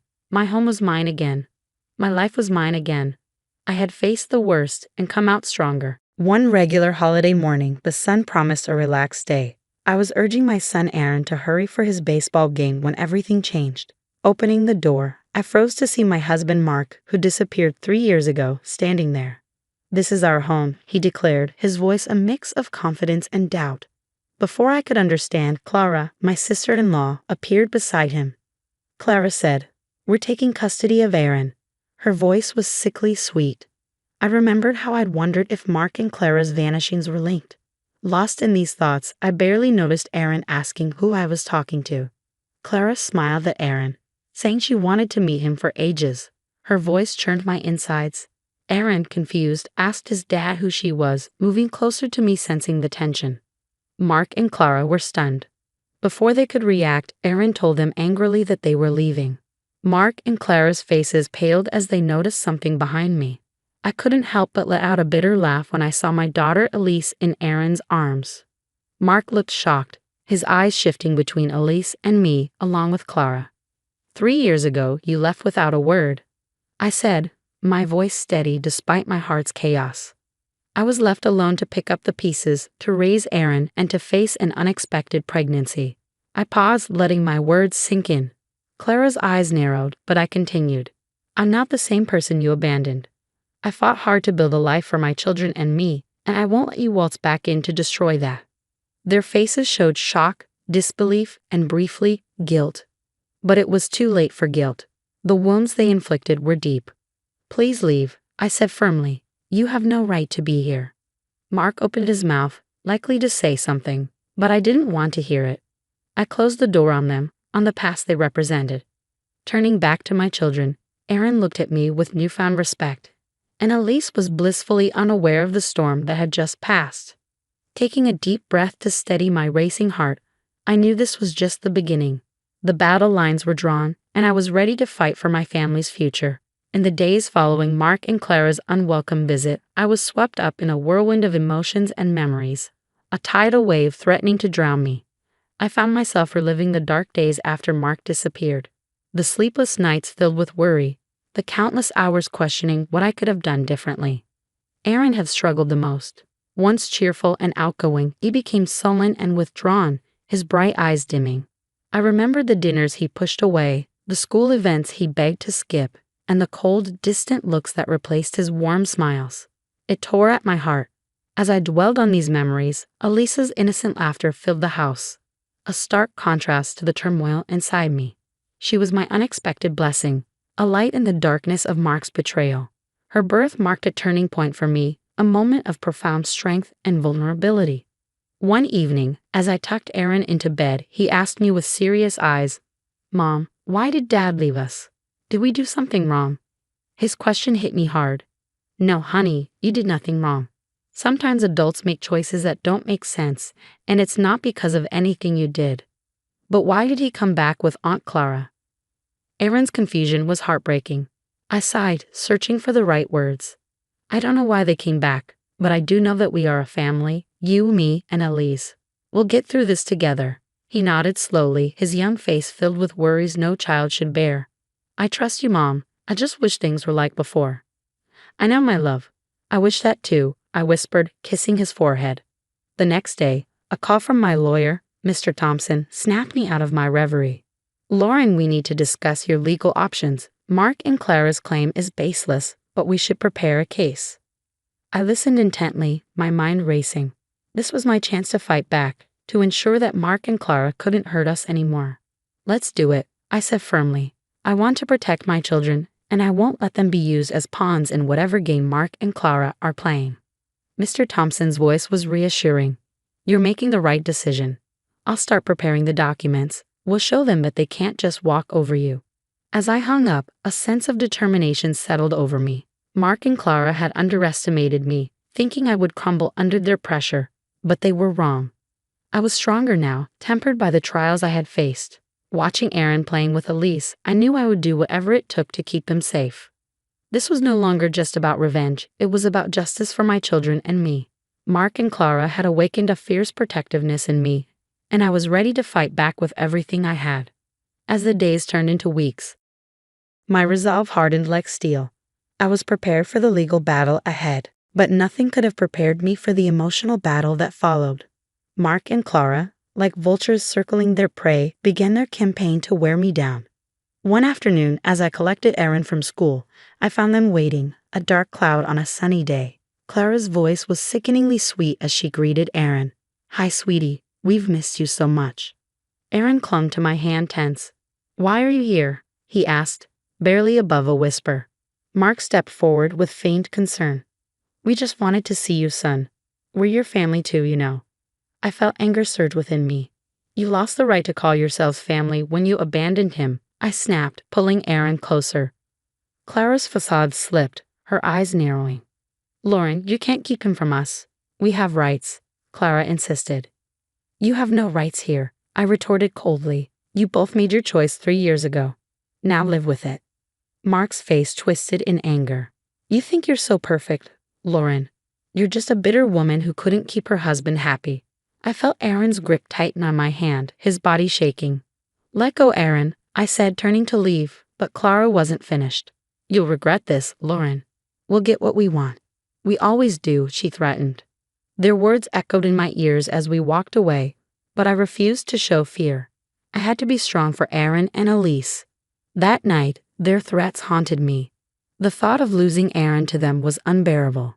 I couldn't let it happen. I had to be smarter, stronger. The next day, I met with Mr. Thompson, my determination like a shield around me. I want full custody of Aaron, and I want Mark and Clara to have no hesitation rights, I stated firmly. Mr. Thompson nodded. It's going to be a tough battle, but I believe we can win this. You're a good mother, Lauren. The court will see that. As the legal preparations progressed, I found an unexpected ally in my own home, Aaron. One evening, he approached me with a serious expression. Mom, I want to tell the judge that I want to stay with you. Dad and Aunt Clara, they're not my family, not really. Tears welled in my eyes as I hugged him tightly. Thank you, Aaron. That means more to me than you'll ever know. The day of the court hearing arrived like a storm on the horizon. I walked into the courtroom with Aaron by my side, ready to fight for our future. As the proceedings began, Clara tried to play the doting aunt, her words insincere. Mark acted repentant, but his eyes were cold and calculating. When Aaron spoke, his voice was clear and unwavering. I want to stay with my mom. She's been there for me when no one else was. The judge's decision was like a ray of sunlight through the clouds. Full custody granted to me with no hesitation rights for Mark and Clara. As we left the courtroom, Mark's face was filled with rage, and Clara's eyes burned with malice. But it didn't matter. We had won, Aaron and I together. The victory in court brought a temporary sense of peace, but it was short-lived. Mark and Clara, like wounded animals, became more desperate and dangerous in their tactics. They started spreading lies and rumors about me in our community, a psychological warfare I hadn't anticipated. One evening, Aaron came home from school, eyes brimming with tears. Mom, kids at school are saying you stole me from Dad, that you're keeping me away from him because you're mean. My heart broke at his words. Aaron, you know that's not true. Everything I've done to protect you and Elise. He nodded, but doubt lingered in his eyes. I know, Mom, but it's hard. They don't understand. I hugged him, feeling his body tremble. I know it's hard, sweetheart, but we'll get through this. We're stronger than their lies. As days passed, the rumors grew more vicious. Clara's cunning with words turned my world upside down. I knew I had to fight back, but I was wary of stooping to their level. Then one day, Mark showed up at my workplace, a facade of remorse on his face. Lauren, can't we just talk about this for Aaron's sake? His words felt like poison. There's nothing to talk about, Mark. You made your choice. Now live with it. He grabbed my arm, his grip tight. You're ruining my life, Lauren. You and that kid. I pulled away, my voice steady. No, Mark, you did that all by yourself. As I walked away, his parting words sent a chill down my spine. This isn't over, Lauren. I won't give up that easily. The legal victory had given me custody of Aaron, but it hadn't ended the war. Mark and Clara were relentless, and I could see the toll it was taking on Aaron. He was caught in the middle of a battle he didn't understand, torn between his biological father and the mother who had never left his side. One night, Aaron came to me, his face conflicted. Mom, what if Dad changes? What if he wants to be a real dad? His words hit me hard. Aaron, I know he's your dad, and it's normal to hope for that. But we have to see people for who they are, not who we want them to be. Aaron was silent for a moment, then looked up at me with clear eyes. I know, I just wish things were different. I held him close, whispering, I do too, Aaron. I do too. Despite the ongoing battle, I had to ensure that Aaron and Elise remained my priority. They were my strength, the reason I fought so hard, and I would do anything to protect them, to give them what they needed. The relentless harassment campaign by Mark and Clara took a darker turn, evolving into outright harassment. They seemed to be everywhere, outside my workplace, near Aaron's school, always lurking, always watching. It was a psychological siege, and I felt its weight every day. But I refused to be intimidated. It was time to hit back, to make them realize they couldn't trample over our lives without consequences. I scheduled a meeting with Mr. Thompson, my resolve unwavering. Mr. Thompson, it's time we take more aggressive legal action. I want to file for a restraining order against Mark and Clara, and I want to sue them for harassment and defamation, I declared. Mr. Thompson nodded in agreement. I think that's a wise decision, Lauren. Their behavior is unacceptable, and it's time they face the legal repercussions. The legal proceedings were grueling, but I stood firm. In court, Mark played the victim, a man wronged by his vindictive ex-wife. Clara, ever the actress, wept about being denied the chance to be a part of her nephew's life. But their performance couldn't mask the truth. The judge saw through their facade and granted the restraining order. Additionally, they were ordered to pay damages for their defamatory actions. As we left the courtroom, Mark's face was filled with fury, while Clara's eyes burned with unspoken threats. But this time, I wasn't afraid. I had the law on my side. Their defeat in court, however, did little to quench their vendetta. If anything, it seemed to fuel their spite. One day, I received a chilling phone call from Mark. "You think you've won, Lauren? You think you can just destroy my life and walk away? I'll make sure you regret this," he hissed through the phone. I clenched my jaw, fighting back the fear his words invoked. "You brought this on yourself, Mark. I'm just protecting my family." "You haven't seen the last of me, Lauren. This isn't over," he spat before hanging up. His threat hung in the air like a toxic cloud, but I wouldn't let it break me. I had Aaron and Elise to think about. They were my world, and I would go to any lengths to shield them from Mark and Clara's malice. But as days turned into weeks, the constant stress began to wear me down. The never-ending vigilance, the fear of what Mark might do next, the pressure of being a single mother. It was all-consuming. One evening, as I put Elise to bed, Aaron came to me, his expression somber. "Mom, are we going to be okay?" Dad sounded really mad on the phone. I pulled him into a hug, my heart aching for the worry he had to bear. "We're going to be okay, Aaron. I won't let anything happen to us, I promise." But even as I spoke the words, I knew the battle was far from over. Mark and Clara were like a storm on the horizon, and I needed to be ready for whatever they threw our way. The weeks following the court ruling were tense and watchful. Mark and Clara, now bound by the restraining order, had receded into the shadows. But their silence was more unnerving than their threats. I knew this lull was just the calm before another storm. Then it happened. Clara, in a move of sheer desperation, orchestrated a public scene. I was picking up groceries when she appeared out of nowhere, screaming accusations. "You're a monster, Lauren. You've torn our family apart." Clara wailed, drawing the attention of bystanders. I stood my ground, my voice steady. "Clara, you need to leave. You're violating the restraining order." Her face twisted in rage. "I don't care. The world needs to see what kind of person you really are." But her theatrics backfired. The store manager, recognizing the disturbance, called the police. As they escorted a hysterical Clara away, her image of the wronged aunt crumbled. This public meltdown was the final straw. The police charged Clara with violating the restraining order and public disturbance.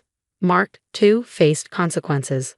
His involvement in the harassment and defamation, now fully exposed, led to his arrest. As I watched them being taken away, a part of me felt a pang of pity. They had descended into their own hell, a pit they had dug with their lies and hatred. But this feeling was quickly overshadowed by a sense of justice. They were finally facing the consequences of their actions. In the aftermath, the community's perception shifted. The truth about Mark and Clara's deceit and manipulation became apparent. People who had once whispered behind my back now offered their apologies and support. Aaron, witnessing the downfall of his father and aunt, had mixed emotions. "Mom, is it wrong to feel happy about Dad and Aunt Clara getting arrested?" he asked. I took his hand, understanding his inner turmoil. "It's okay to feel relieved, Aaron. They hurt us a lot. It's okay to want justice for that." The battle that had consumed our lives for months finally seemed to be over. Mark and Clara, once towering figures of intimidation, were now diminished, their power to harm us stripped away. As I tucked Aaron and Elise into bed that night, a sense of peace settled over me. We had weathered the storm and emerged stronger. I knew there would be challenges ahead, but for the first time in a long while, I felt hopeful about the future. With Mark and Clara's legal retribution, a heavy burden lifted from our shoulders. The days seemed brighter, and our home was filled with laughter once again. Aaron's smile returned, and Alyssa's innocent giggles were a balm to our scared hearts. The community's support was overwhelming. Apologies turned into offers of help, and slowly the rumors and whispers faded away. We were rebuilding our lives, piece by piece. But the true testament to our newfound peace came on my birthday.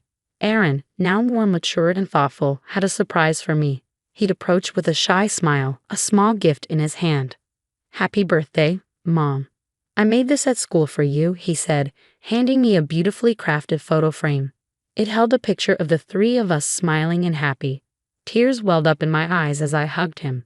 Thank you, Aaron. This is the best gift I could ever ask for. Later that day, as we celebrated with a small party, our little family felt whole again. Friends and neighbors joined in, their presence a symbol of the life we had reclaimed. During the party, a new face appeared, Tom, a kind and understanding man I had met through my work.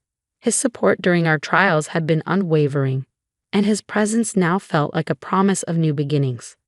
Happy birthday, Lauren. I hope this year brings you all the happiness you deserve, Tom said, his eyes warm and sincere. I smiled, feeling a spark of something new, something hopeful. Thank you, Tom. It's already off to a great start. As the party wound down, Aaron came up to me, a serious look on his face. Mom, I've been thinking, maybe it's okay to start new things to be happy again. I knelt down to meet his gaze. It's more than okay, Aaron. We've been through a lot, and we deserve to be happy. He nodded, a small smile gracing his lips. I like Tom. He's nice, and I think he makes you happy. I hugged him, my heart full. He does, Aaron, and I'm glad you like him. That night, as I put Aaron and Alyssa to bed, I felt a sense of contentment I hadn't known in years. We had faced our demons and emerged victorious. Our future was ours to shape, and it looked bright and full of promise. Life had thrown us into turbulent waters, but we had learned to navigate the storm. Now it was time to enjoy the calm, to embrace the new dawn that awaited us. From today, this is my house.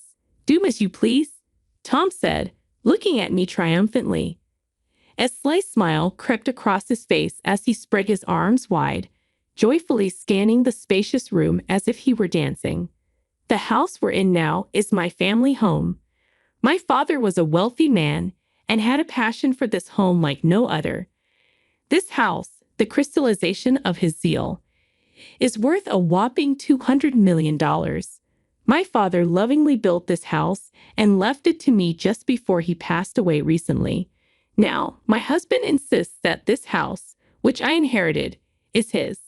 Does my husband think he can make my inherited estate his own?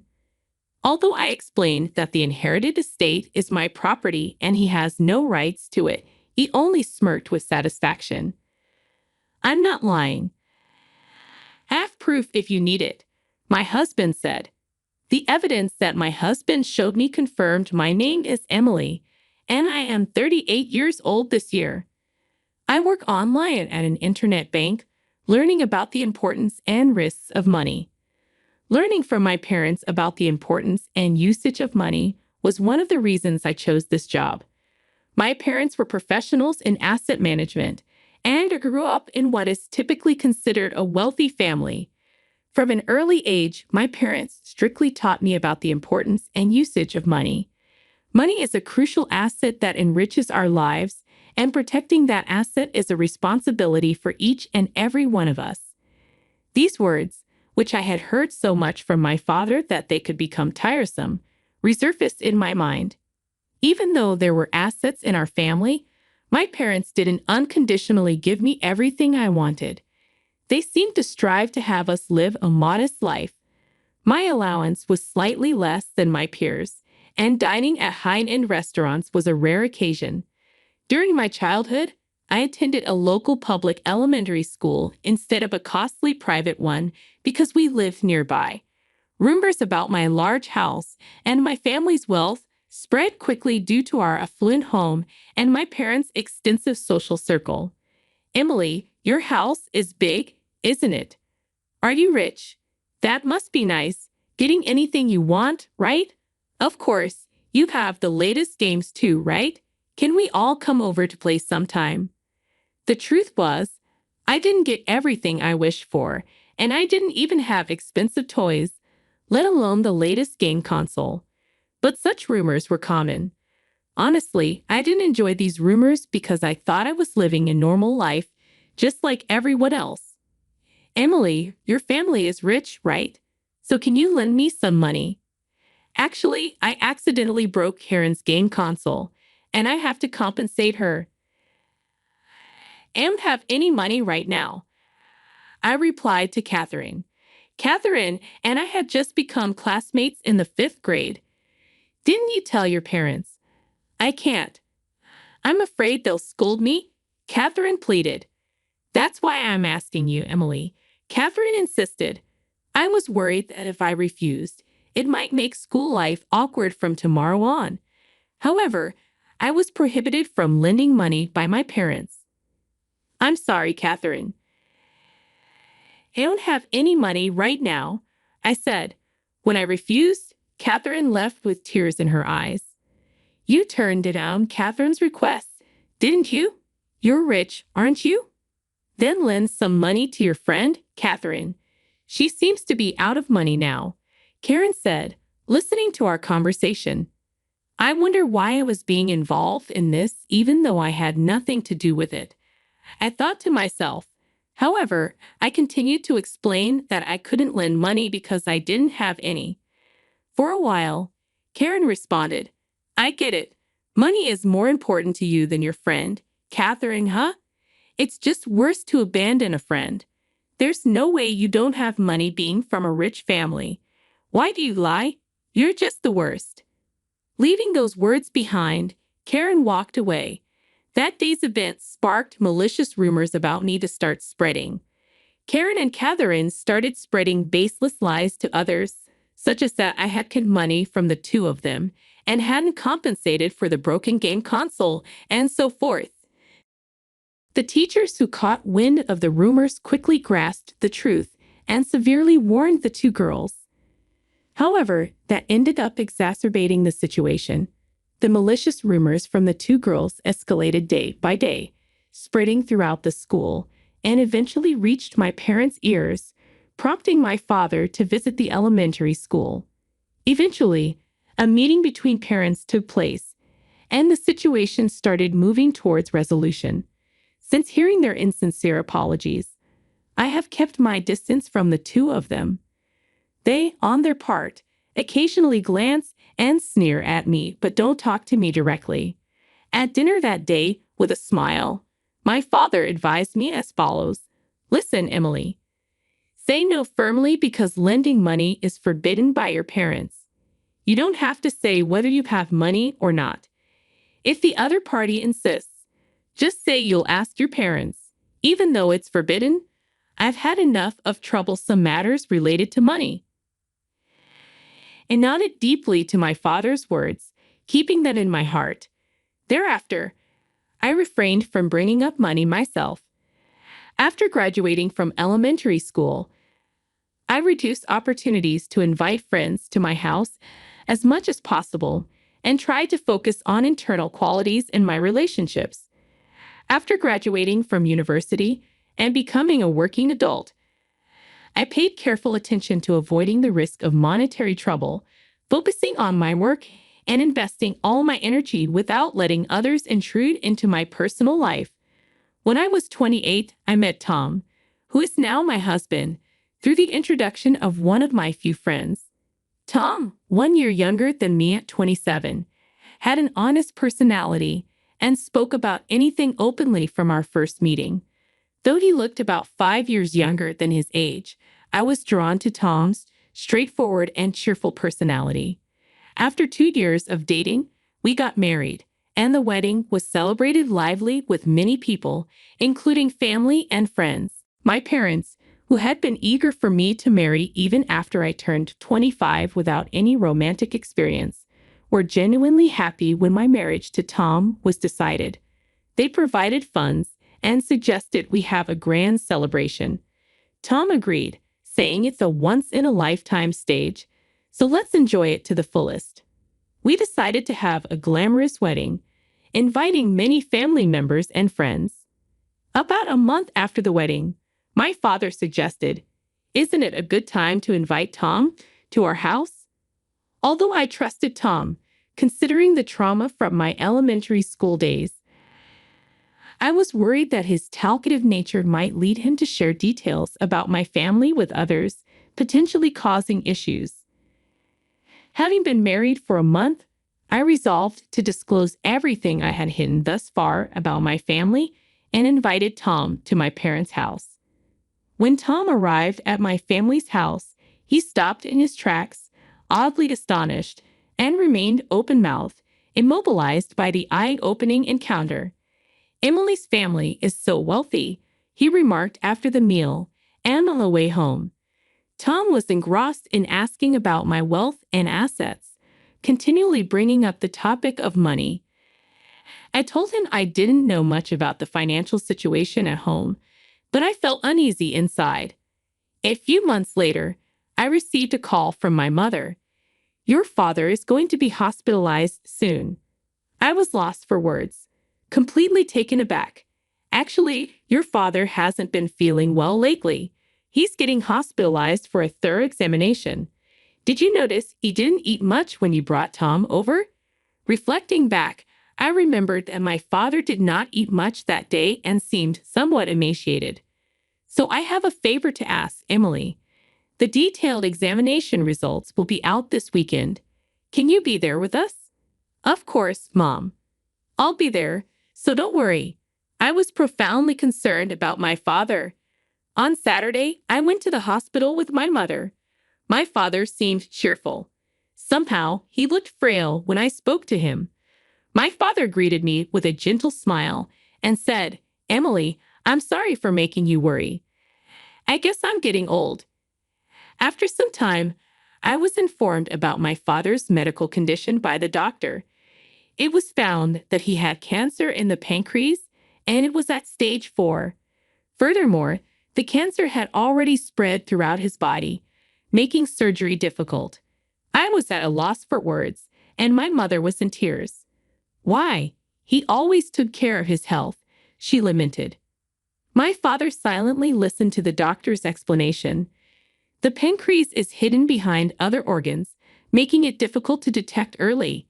Often, by the time it's detected, surgery is difficult and the cancer is hard to cure." Upon returning to the room, my father spoke with a determined expression. "I'm sorry. I want the two of you to live happily from now on." We couldn't stop our tears upon hearing his words of resolve. From that point on, I made it a point to spend as much time as possible with him. Due to the prevailing situation, visits were restricted to family, and he missed spending time with his friends. It seemed he longed for various people to visit our family home. "Emily, even after I'm gone, please cherish that home. I'll be happy if you invite friends and family, creating memories together." My father entrusted me with these wishes. I pondered how to fulfill his desires. Wanting to cherish his wish, I came up with an idea and quickly searched for a renovation contractor to make it a reality. Tom was concerned about me as I would always visit my father on my days off. In reality, due to an issue with our family home, I didn't trust Tom with information about my inheritance. "By the way, Emily, how's your father's health?" "To be honest, it's not great." "That must be hard on you. Do you want me to help in any way?" His comforting words warmed my heart. My busy days juggling work and hospital visits exhausted me mentally and physically, but his next words chilled my heart. "As your husband, I'd like to know in detail about my father-in-law's financial situation.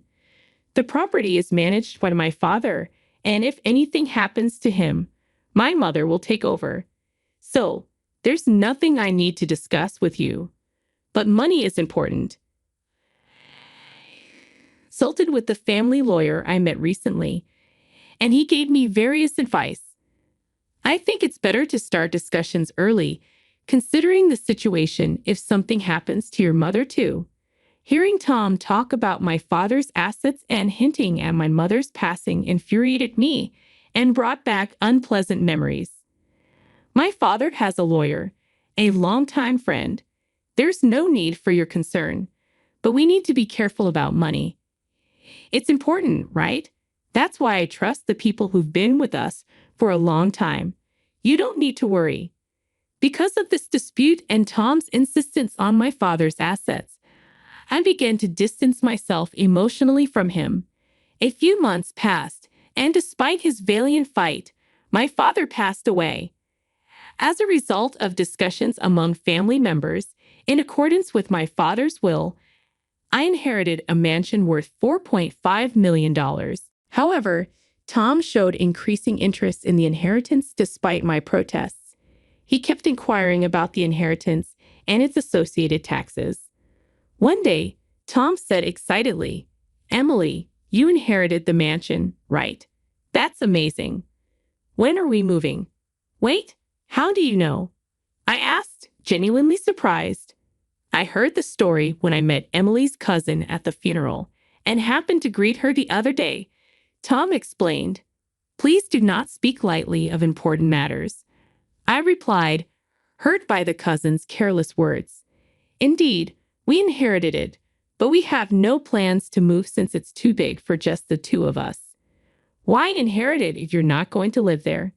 It's a waste to leave it empty. Let's live in that mansion and have a happy life," Tom insisted. "The whole family decided not to live there. Why did you decide that without consulting me, your husband?" "I don't understand." Despite explaining to Tom several times that the inheritance was not marital property, he did not understand. However, fulfilling my father's last wishes was my goal, and that was more important. Whether he felt I was not responding to his emotions, Tom began to show hostility towards me. After attending my father's funeral, Tom did not cooperate with any of the subsequent procedures. Even after the funeral, the bereaved family had a mountain of tasks to do, and every day was spent rushing to the next. I was also busy with the inheritance procedures, memorial services, and greeting my father's friends. After 1 month, then 2 months passed since the funeral. When I finally began to regain some calm, Tom said with a slight grin as I came home, "Emily, there's something important to talk about." Wondering what was going on, I listened as Tom suddenly began, "I changed the ownership of your family home to my name. Here are the legal documents as proof." Stunned, I couldn't comprehend what this meant. Marrying Emily was a mistake. I didn't notice it when we were dating. While your family is wealthy, I didn't realize you were so introverted, had few friends, and such low communication skills and income. I put up with it because you were diligent with the housework when we first married, but I can't stand being with you anymore. However, I'll hire you as a housemate. The pay will be low, but at least you can live in the house your father left you. What will it be? If you refuse, it's divorce. If you don't want to be a maid either, you have no choice but to leave." With harsh words thrown at me, I emotionally retaliated. "Don't say such unexpected things out of the blue. Change the ownership. You can't just do that on your own." I asked the judicial officer, Alex, to change it for me. Tom replied, "Fine, let's get divorced. You will be the one regretting it." After deciding to divorce and signing the papers, I packed my belongings and left the house. I told myself that my husband had changed due to the temptation of money.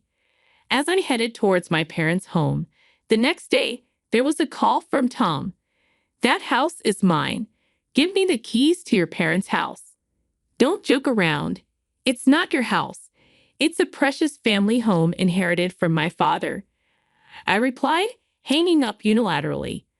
Although Tom was much gentler when we first met, he had changed as a person, succumbing to the temptation of money.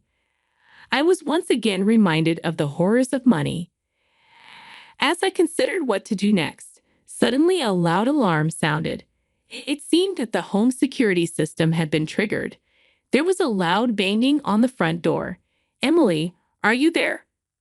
Open up. This is my house. I've changed the ownership," Tom shouted while trying to forcefully open the front door. I continued to ignore him. Just when I thought it had become quiet, security guards arrived and apprehended Tom. I opened the front door and requested the security guard, "This person is an intruder. Please take him away. I'm the owner of this house. I showed you the document of name change yesterday.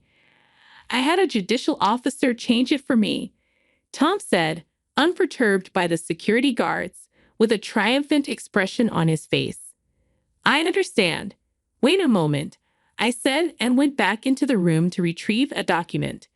Coming back, I handed Tom a copy of the real registry transcript. "Look at this. This house was inherited from my father. Of course, the inheritance registration has also been completed. This is a copy of the registry transcript as proof. Understand, the document of name change you are talking about is fake." Tom stood there speechless and stunned. "Listen carefully, Tom.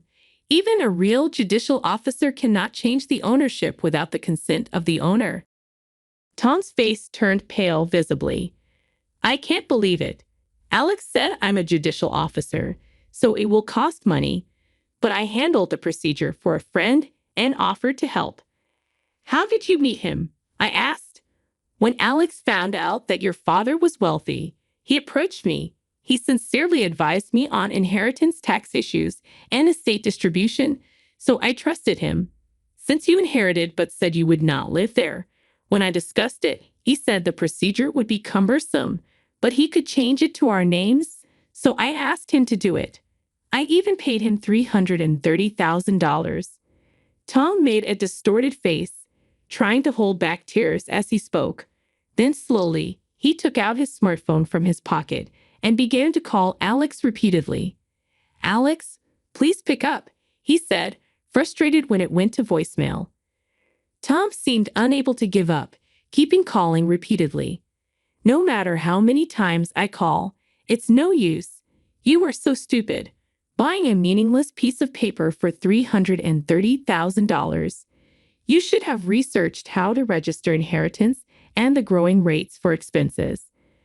Alex might be a scammer, according to rumors. He's approached others about money and con. Tom, now a broken person, approached me on a hot summer day during my father's first memorial service at our family temple. Despite his emaciated appearance, it was unmistakably him. I had heard from a friend that Tom had been leading a reckless life since our divorce. It turned out Tom couldn't give up on our relationship and wanted to start over. He had falsely reported to his boss at work, pretending to be out for work to spend hours searching for me. Eventually, his lies were discovered by the company, and despite warnings and demotions, Tom showed no signs of improvement and was finally fired. Over the next 3 months, Tom fell victim to various scams, seduced by promises of reconciliation and profitable deals. Concerned friends warned him, but he couldn't trust their opinions and ended up isolated and financially devastated. Standing before me at the memorial, Tom looked worn and inappropriate for the occasion, not conveying a sense of mourning. He wobbled on his feet and prostrated himself before me, apologizing loudly. "Emily, I'm sorry. It was all my fault," he pleaded, drawing the attention of the family members in attendance. "Tom, please stop. You're ruining my father's important Memorial Day. Just go home." Tried to talk calmly to Tom to keep my father's memorial peaceful, but he ignored my feelings and kept apologizing. "Emily, please forgive me. You're all I have. I deeply regret my actions." Tom cried loudly, breaking down in front of everyone. Relatives rushed over, concerned by Tom's distress. They asked what happened and who this man was. Their words tightened something in my chest, making me feel like my father's memorial was being ruined because of me. "Tom, enough is enough. Stop trampling on my feelings during my father's memorial service. Don't involve yourself in my life anymore," I said firmly. I called over a security guard and asked them to take Tom away, explaining that he was causing a disturbance. Even as he was being escorted away, Tom continued to call out to me desperately. I apologized to my relatives for the commotion and was able to conclude the memorial peacefully. Feeling terrified by Tom's actions, I visited the police station for advice. They said I could file a complaint if needed, so I did, just to be safe. Afterwards, I decided to move out of my parents' house to cut all ties with Tom. It was something I had been planning, and I found a new place smoothly since I had considered options already. A friend later told me that Tom often visited my family home, shedding tears when he saw the renovations. Tom, who had once dreamed of a life with me and becoming rich, lost his motivation when his dreams didn't come true. He lived his days quietly, watching TV one day when he saw a news segment about Alex, the judicial scribe who had deceived him, getting arrested for another fraud case. Tom started believing that those who do wrong should face consequences and began seriously looking for a job. Eventually, he found a fulfilling job. Later on, recalling my father's words to make our family home a memorable place by inviting various people, I decided to turn it into a rental villa. I discussed the idea with renovation experts early on, and the renovations went smoothly. Now, my mother and I run the renovated family home as a rental villa together. When Tom visited, he saw the transformed state of the home, already operating as a rental villa. It's in a great location with a spacious garden, loved by many guests and running smoothly. I have more opportunities to talk with my mother as we manage the business, and I feel happy knowing that this rental villa is fulfilling my father's dream. Dad, you'd be so happy to see your dream come true. I think every time a guest arrives, I'm grateful to be able to operate this rental villa that was my father's dream. Our family is facing some tough times. My daughter's stepmother doesn't like me because my daughter dropped out of school. She said mean things to us, making me really mad. Even though my daughter warned me that she judges people by their education, I couldn't forgive her. I felt like she deserved to be treated the same way she treated us. Then she insulted my husband, and I got even angrier. Fired her husband from his job right away.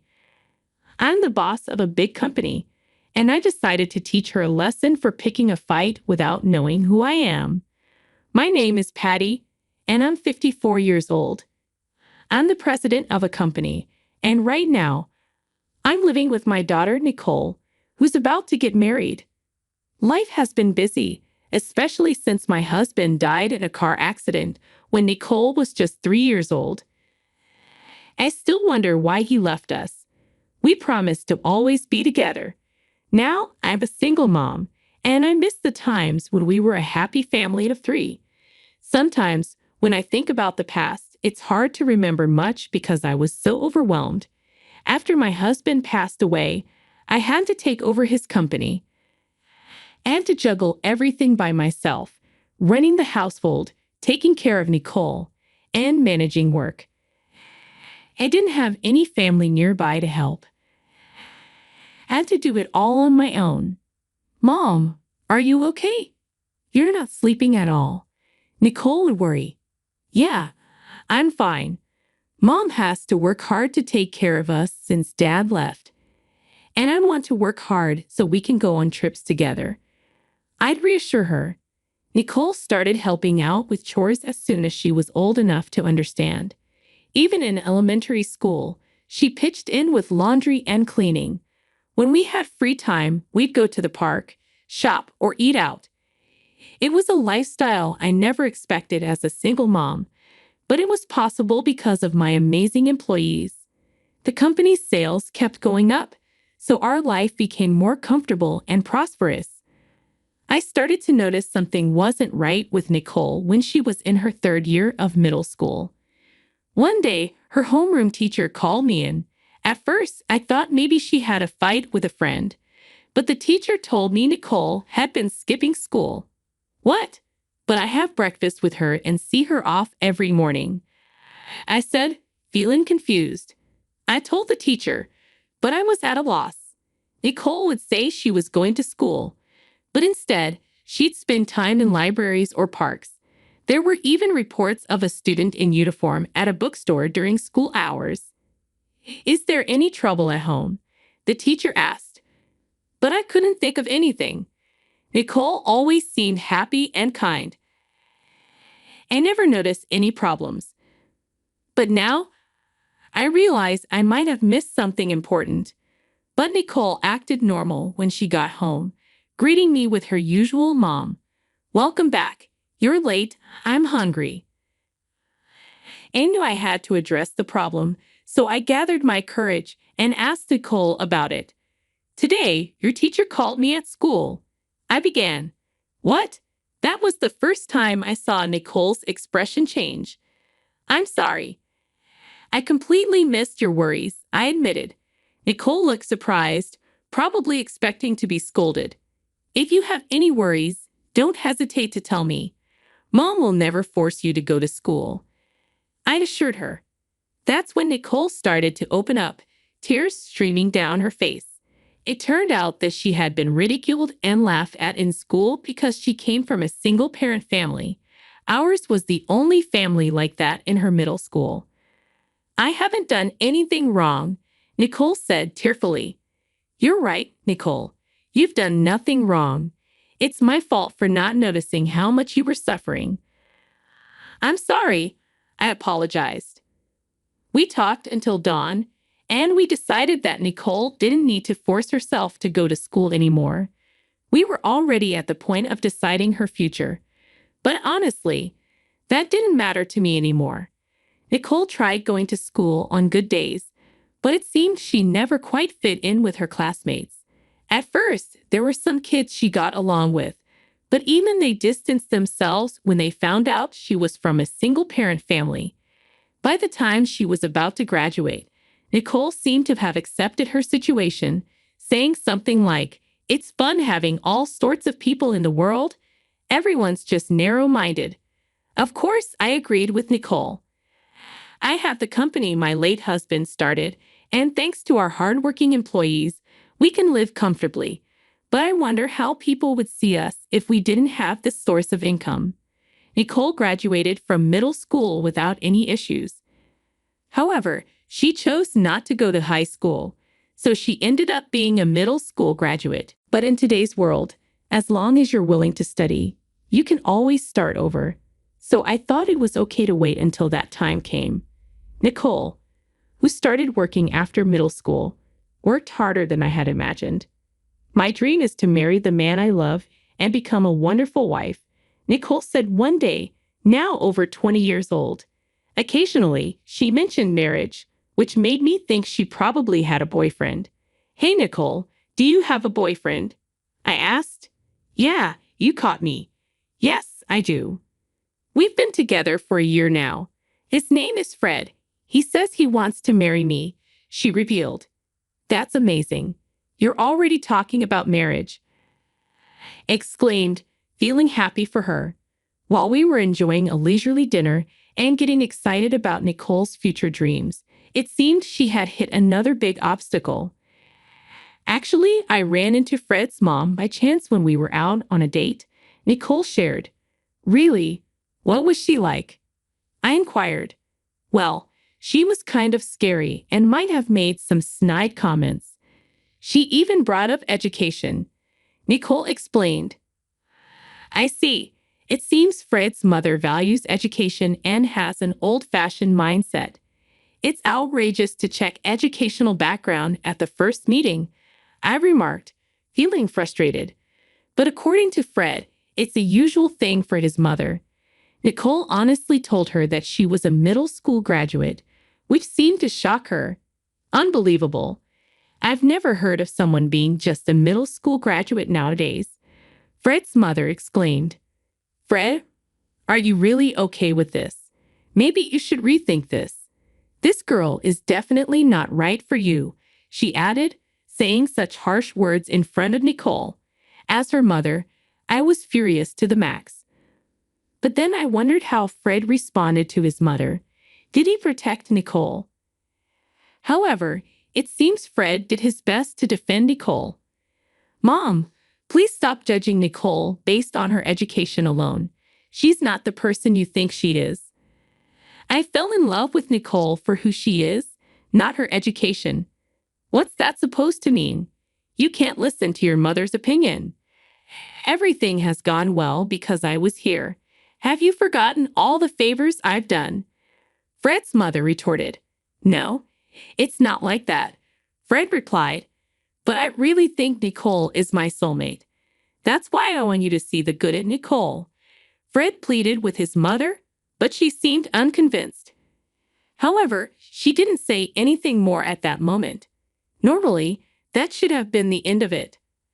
However, as they were about to leave, Fred's mother forcefully stopped them and insisted on going out to eat.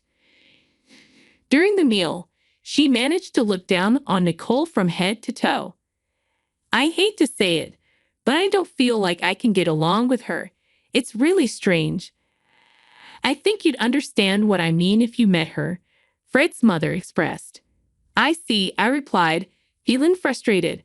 I wanted to join in and complain together, but all I could do was watch over Nicole as she hit this wall. The harassment from Fred's mother continued. During a meal, when Fred had left the table to pay, she seemed to have asked Nicole to exchange contact information. Since we're going to be involved for a while, I'd like to have your contact information, she said. Fred is a kind-hearted person, so I have to protect him from being deceived by someone like you, she added. Nicole wondered how much more she needed to say for this woman to be satisfied. But Nicole was too scared to say anything, and since she couldn't find a reason to refuse, she gave her contact information. This marked the beginning of a hellish period for her. She started receiving several emails a day from Fred's mother, driving her nearly insane. Fred's mother just couldn't get over Nicole's middle school education. No matter how respectable a job Nicole had, it didn't matter to her. I never thought my education would lead to such a character assassination, Nicole lamented. Is being a middle school graduate really that bad? She asked. What are you saying? That's just a few people talking. Don't worry about it, I reassured her. Yeah, you're right. If you say so, then it must be true, Nicole replied, trying to stay positive. Absolutely. Be confident. I encouraged her. I spent days trying to keep her spirits up. The idea of educational discrimination seemed outdated, but Fred's mother remained unsatisfied. Eventually, she insisted, I want to see the parents. I will convince your parents. Surely they aren't middle school graduates too, right? What do you mean? They aren't middle school graduates, Nicole replied, confused. Ah, good. It would be terrible to get involved with such worthless people anyway. Bring your parents to this restaurant at 12:00 p.m. this Saturday, and don't tell Fred about this. Let's talk, just between us, Fred's mother demanded. Nicole reported that she had said these things. At that moment, she tried to stand up to Fred's mother, but it seems her anger only fueled her more. But I love Fred. I want to support him for the rest of my life, Nicole pleaded. What useless? A middle school graduate like you can't understand a college graduate like Fred. We live in different worlds, Fred's mother retorted, determined to separate Nicole and Fred. She seemed to think it was useless to speak to Nicole, so she resolved to convince me. The more I heard, the angrier I became. What? That's unbelievable, I exclaimed. But she seemed serious. She was really angry, like a demon. Well, we have no choice then, I sighed. Since we had reached a point where we had to settle things, I decided to finish my work quickly over the weekend to prepare for that day. Of course, I made some preparations, expecting whatever she might say. And the day arrived. When we arrived at the designated restaurant, Fred's mother was already there. Nice to meet you. I'm Patty, Nicole's mother. I introduced myself. What? Where is the father? I went out of my way to schedule this on the weekend to accommodate the father, Fred's mother responded, dressed in branded clothing and seemingly flaunting her wealth as she insulted us without a greeting, looking down on us from her high horse. I was utterly appalled by this woman. You're wearing that to a meeting? Couldn't help but remark, well, I suppose a middle school graduate and her child can't afford brand name clothes. And it wouldn't suit you anyway, she sneered. I worried that even my involuntary sigh might be overheard by Fred's mother, Given the malicious gaze, she shot us, as if expecting my husband to show up behind us. He's late. The agreed time has long passed, she grumbled impatiently. Ha, my husband. He's not here. We're a single-parent family, I clarified, stunned by her assumption. What? You're joking, right, Nicole? I wasn't informed of this. Fred's mother responded, shocked. It's not a joke. My mother raised me to be who I am, Nicole affirmed. The face of Fred's education-focused mother, upon hearing the words middle school dropout and single-parent family, was one of sheer disbelief. She probably couldn't accept that someone of the same race, let alone her son's potential wife, was standing in front of her with such a background. Initially, she might have wanted to belittle and look down on us, but her anger quickly rose, turning her face red. Before we could even start the conversation, she slammed the table and started hurling insults. Our family is elite. Poor dropouts should just go home. You're an eyesore, she spat. Excuse me, I interjected, taken aback. And a single-parent family? That's unacceptable. Sadly, your daughter fails, and you permitting a middle school dropout are a failure as a parent. Fred's mother continued, her anger escalating. Looking like steam was about to burst from her face, she insulted me, calling me a failed parent.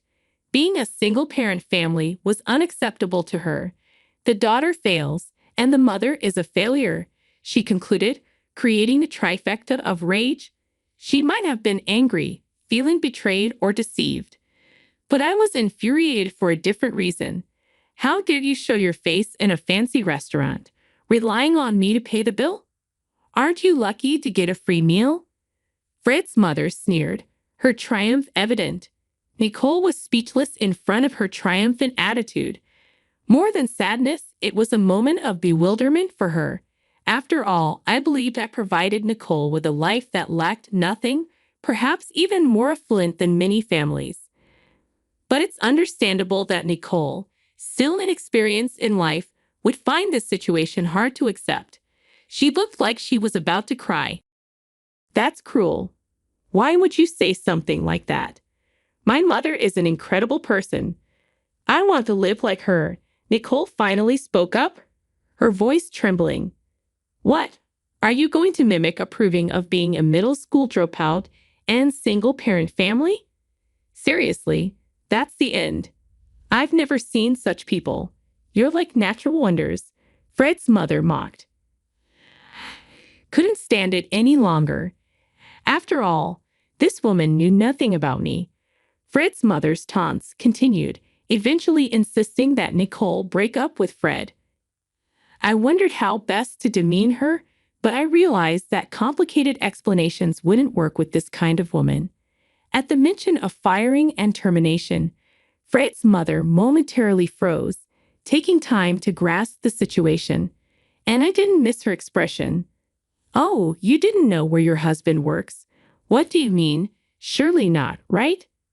I mean, you, the diligent and perfectionist wife, must know everything about your husband, right? I taunted. Fred's mother began to visibly shake. Indeed, she was so focused on other people's educational backgrounds that she didn't even know where her own husband worked or who his employer was. It seems you're good at finding faults in others but not doing your homework. How careless. I continued, not backing down. Don't joke with me, acting all high and mighty. We're an elite family. Did you perhaps think you had won the moment you heard middle school dropout? If so, that's a huge blunder, I asserted. What are you, huh? Even if my husband changed shifts frequently, and let's say was only a high school graduate, my son Fred is still a graduate from a prestigious university, and your daughter is just a middle school dropout. Fred's mother emphasized, continuing to flaunt her emphasis on educational background. Anyone truly intelligent would realize who holds the upper hand at this point, but it seems Fred's mother still hasn't caught on. Mother, it's true. I was raised in a single-parent family and am a middle school dropout. Nicole interjected, her voice steady despite the tension in the air. But my mom is the president of a large corporation that manages 4,000 employees. Did you not know that your husband is one of those employees? I questioned, feeling a surge of anger. What? Wait a minute. 4,000 employees? That can't be true. Fred's mother exclaimed in disbelief. It's no lie.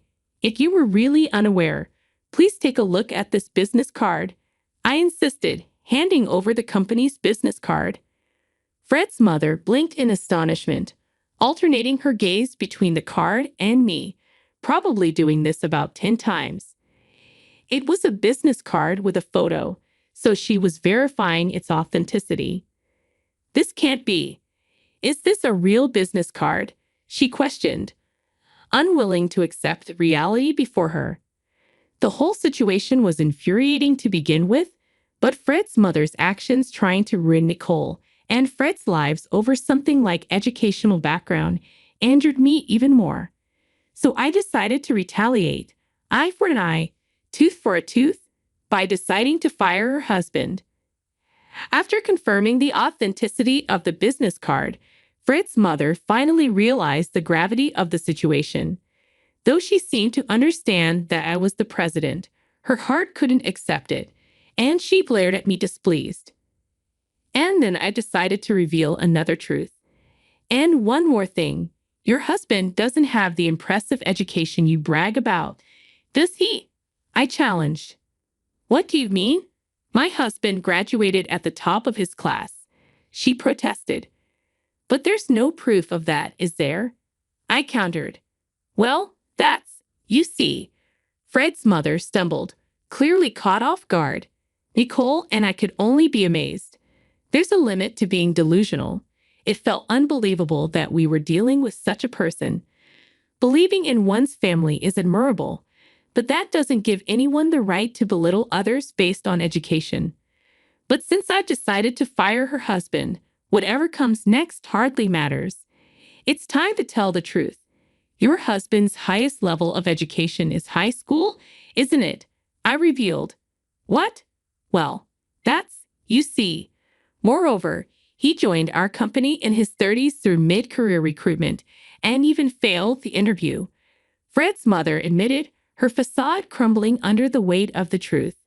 Twice, only after he pleaded, did we reluctantly hire him. That's impossible. Fred's mother protested, shaken by being told something she never wanted to hear. Her demeanor shifted from confident to frightened. But this conversation is far from over. That's not all. Your husband isn't even a full-time employee. I continued, determined to reveal the truth. No, stop it. Why would I lie in this situation? Fred's mother exclaimed, her voice trembling. Indeed, after some investigation for this day, it turned out her husband worked for my company.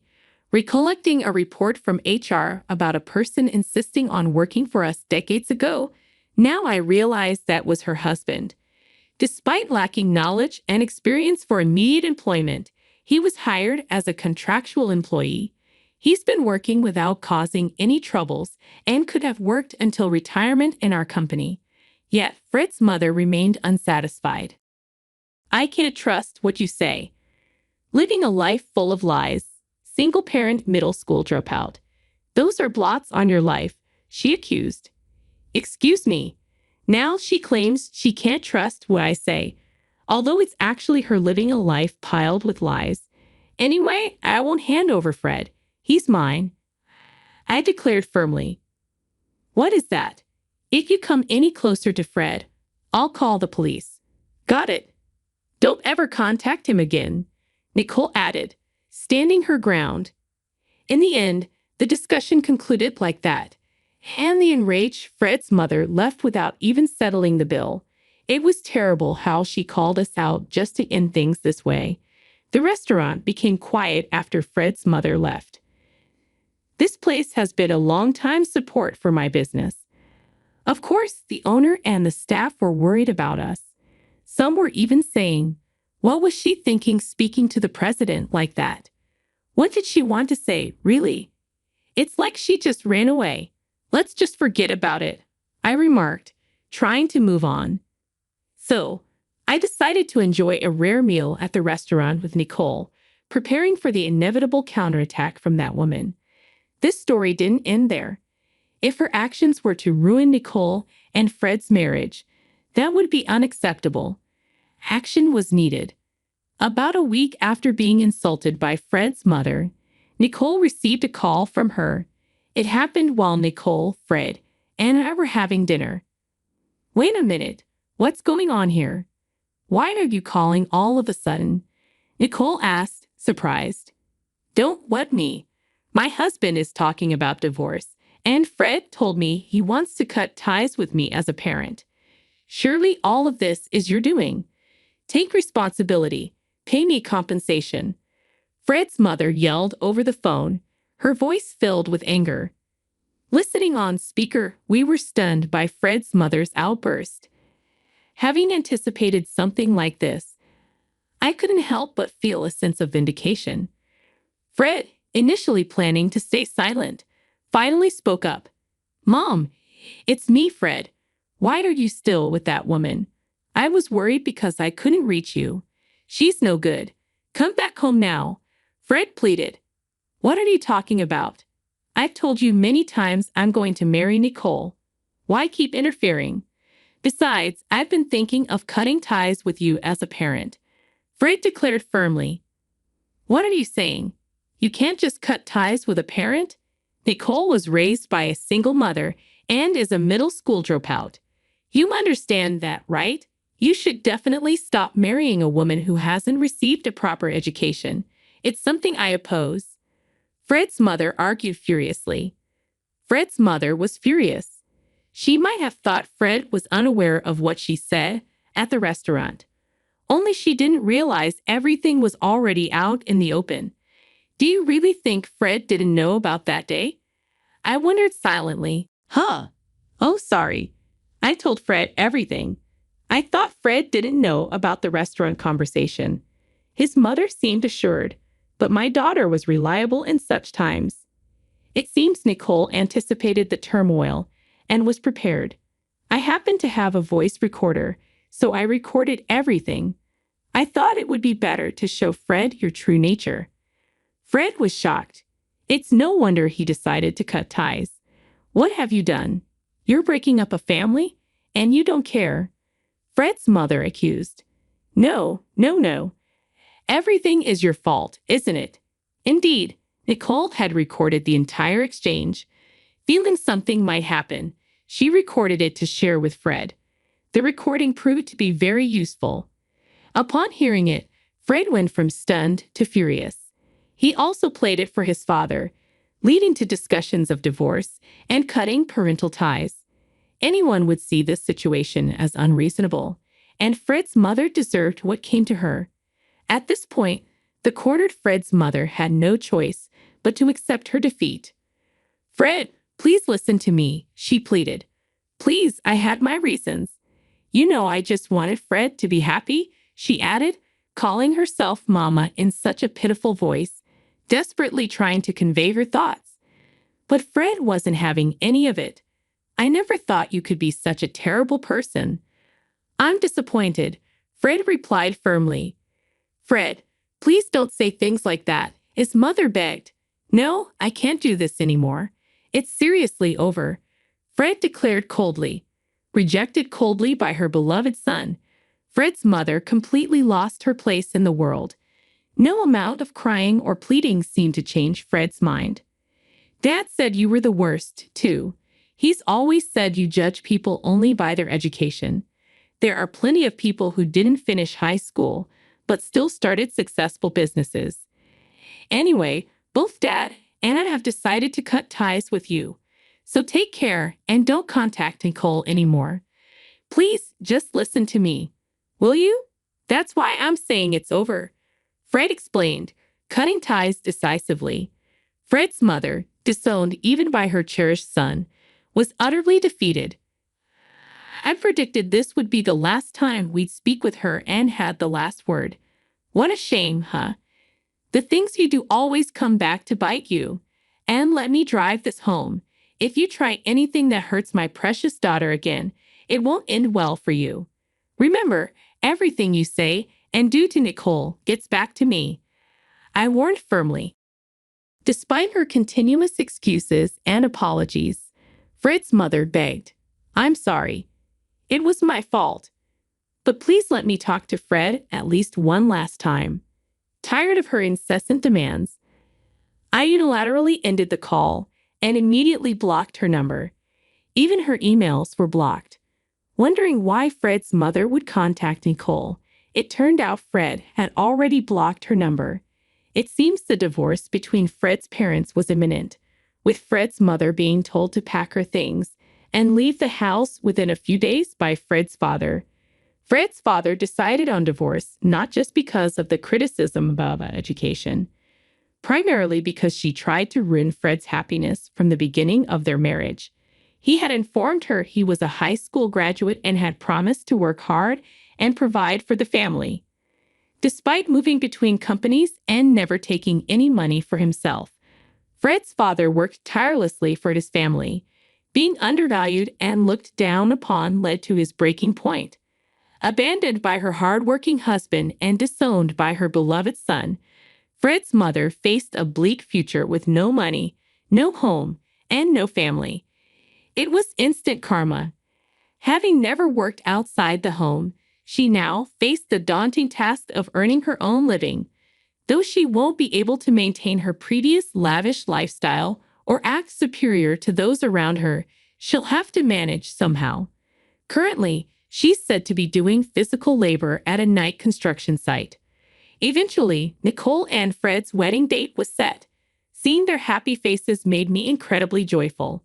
They seemed to be tied by the red string of fate. As for Fred's father, despite saying he was fired in front of Fred's mother, his diligent and excellent work ethic was well known among his colleagues. Although his education was lower compared to other employees, he had become indispensable to the company and was relied upon by his juniors. Deciding it would be impossible to fire such a dedicated worker, I only bluffed in front of Fred's mother. He will continue working at my company. It feels strange to become relatives with Fred's father through the marriage of our children, but I believe we can build a good relationship going forward. Nicole looked exceptionally happy, which meant the world to me. "Mom, thank you for raising me. I will make Nicole happy for the rest of our lives, so please rest assured." Fred assured. No parent could hear those words without shedding a tear. "Fred, please take good care of Nicole from now on." I believed my husband in heaven would also be pleased. As a mother, I'll continue to watch over them, hoping for their lifelong happiness.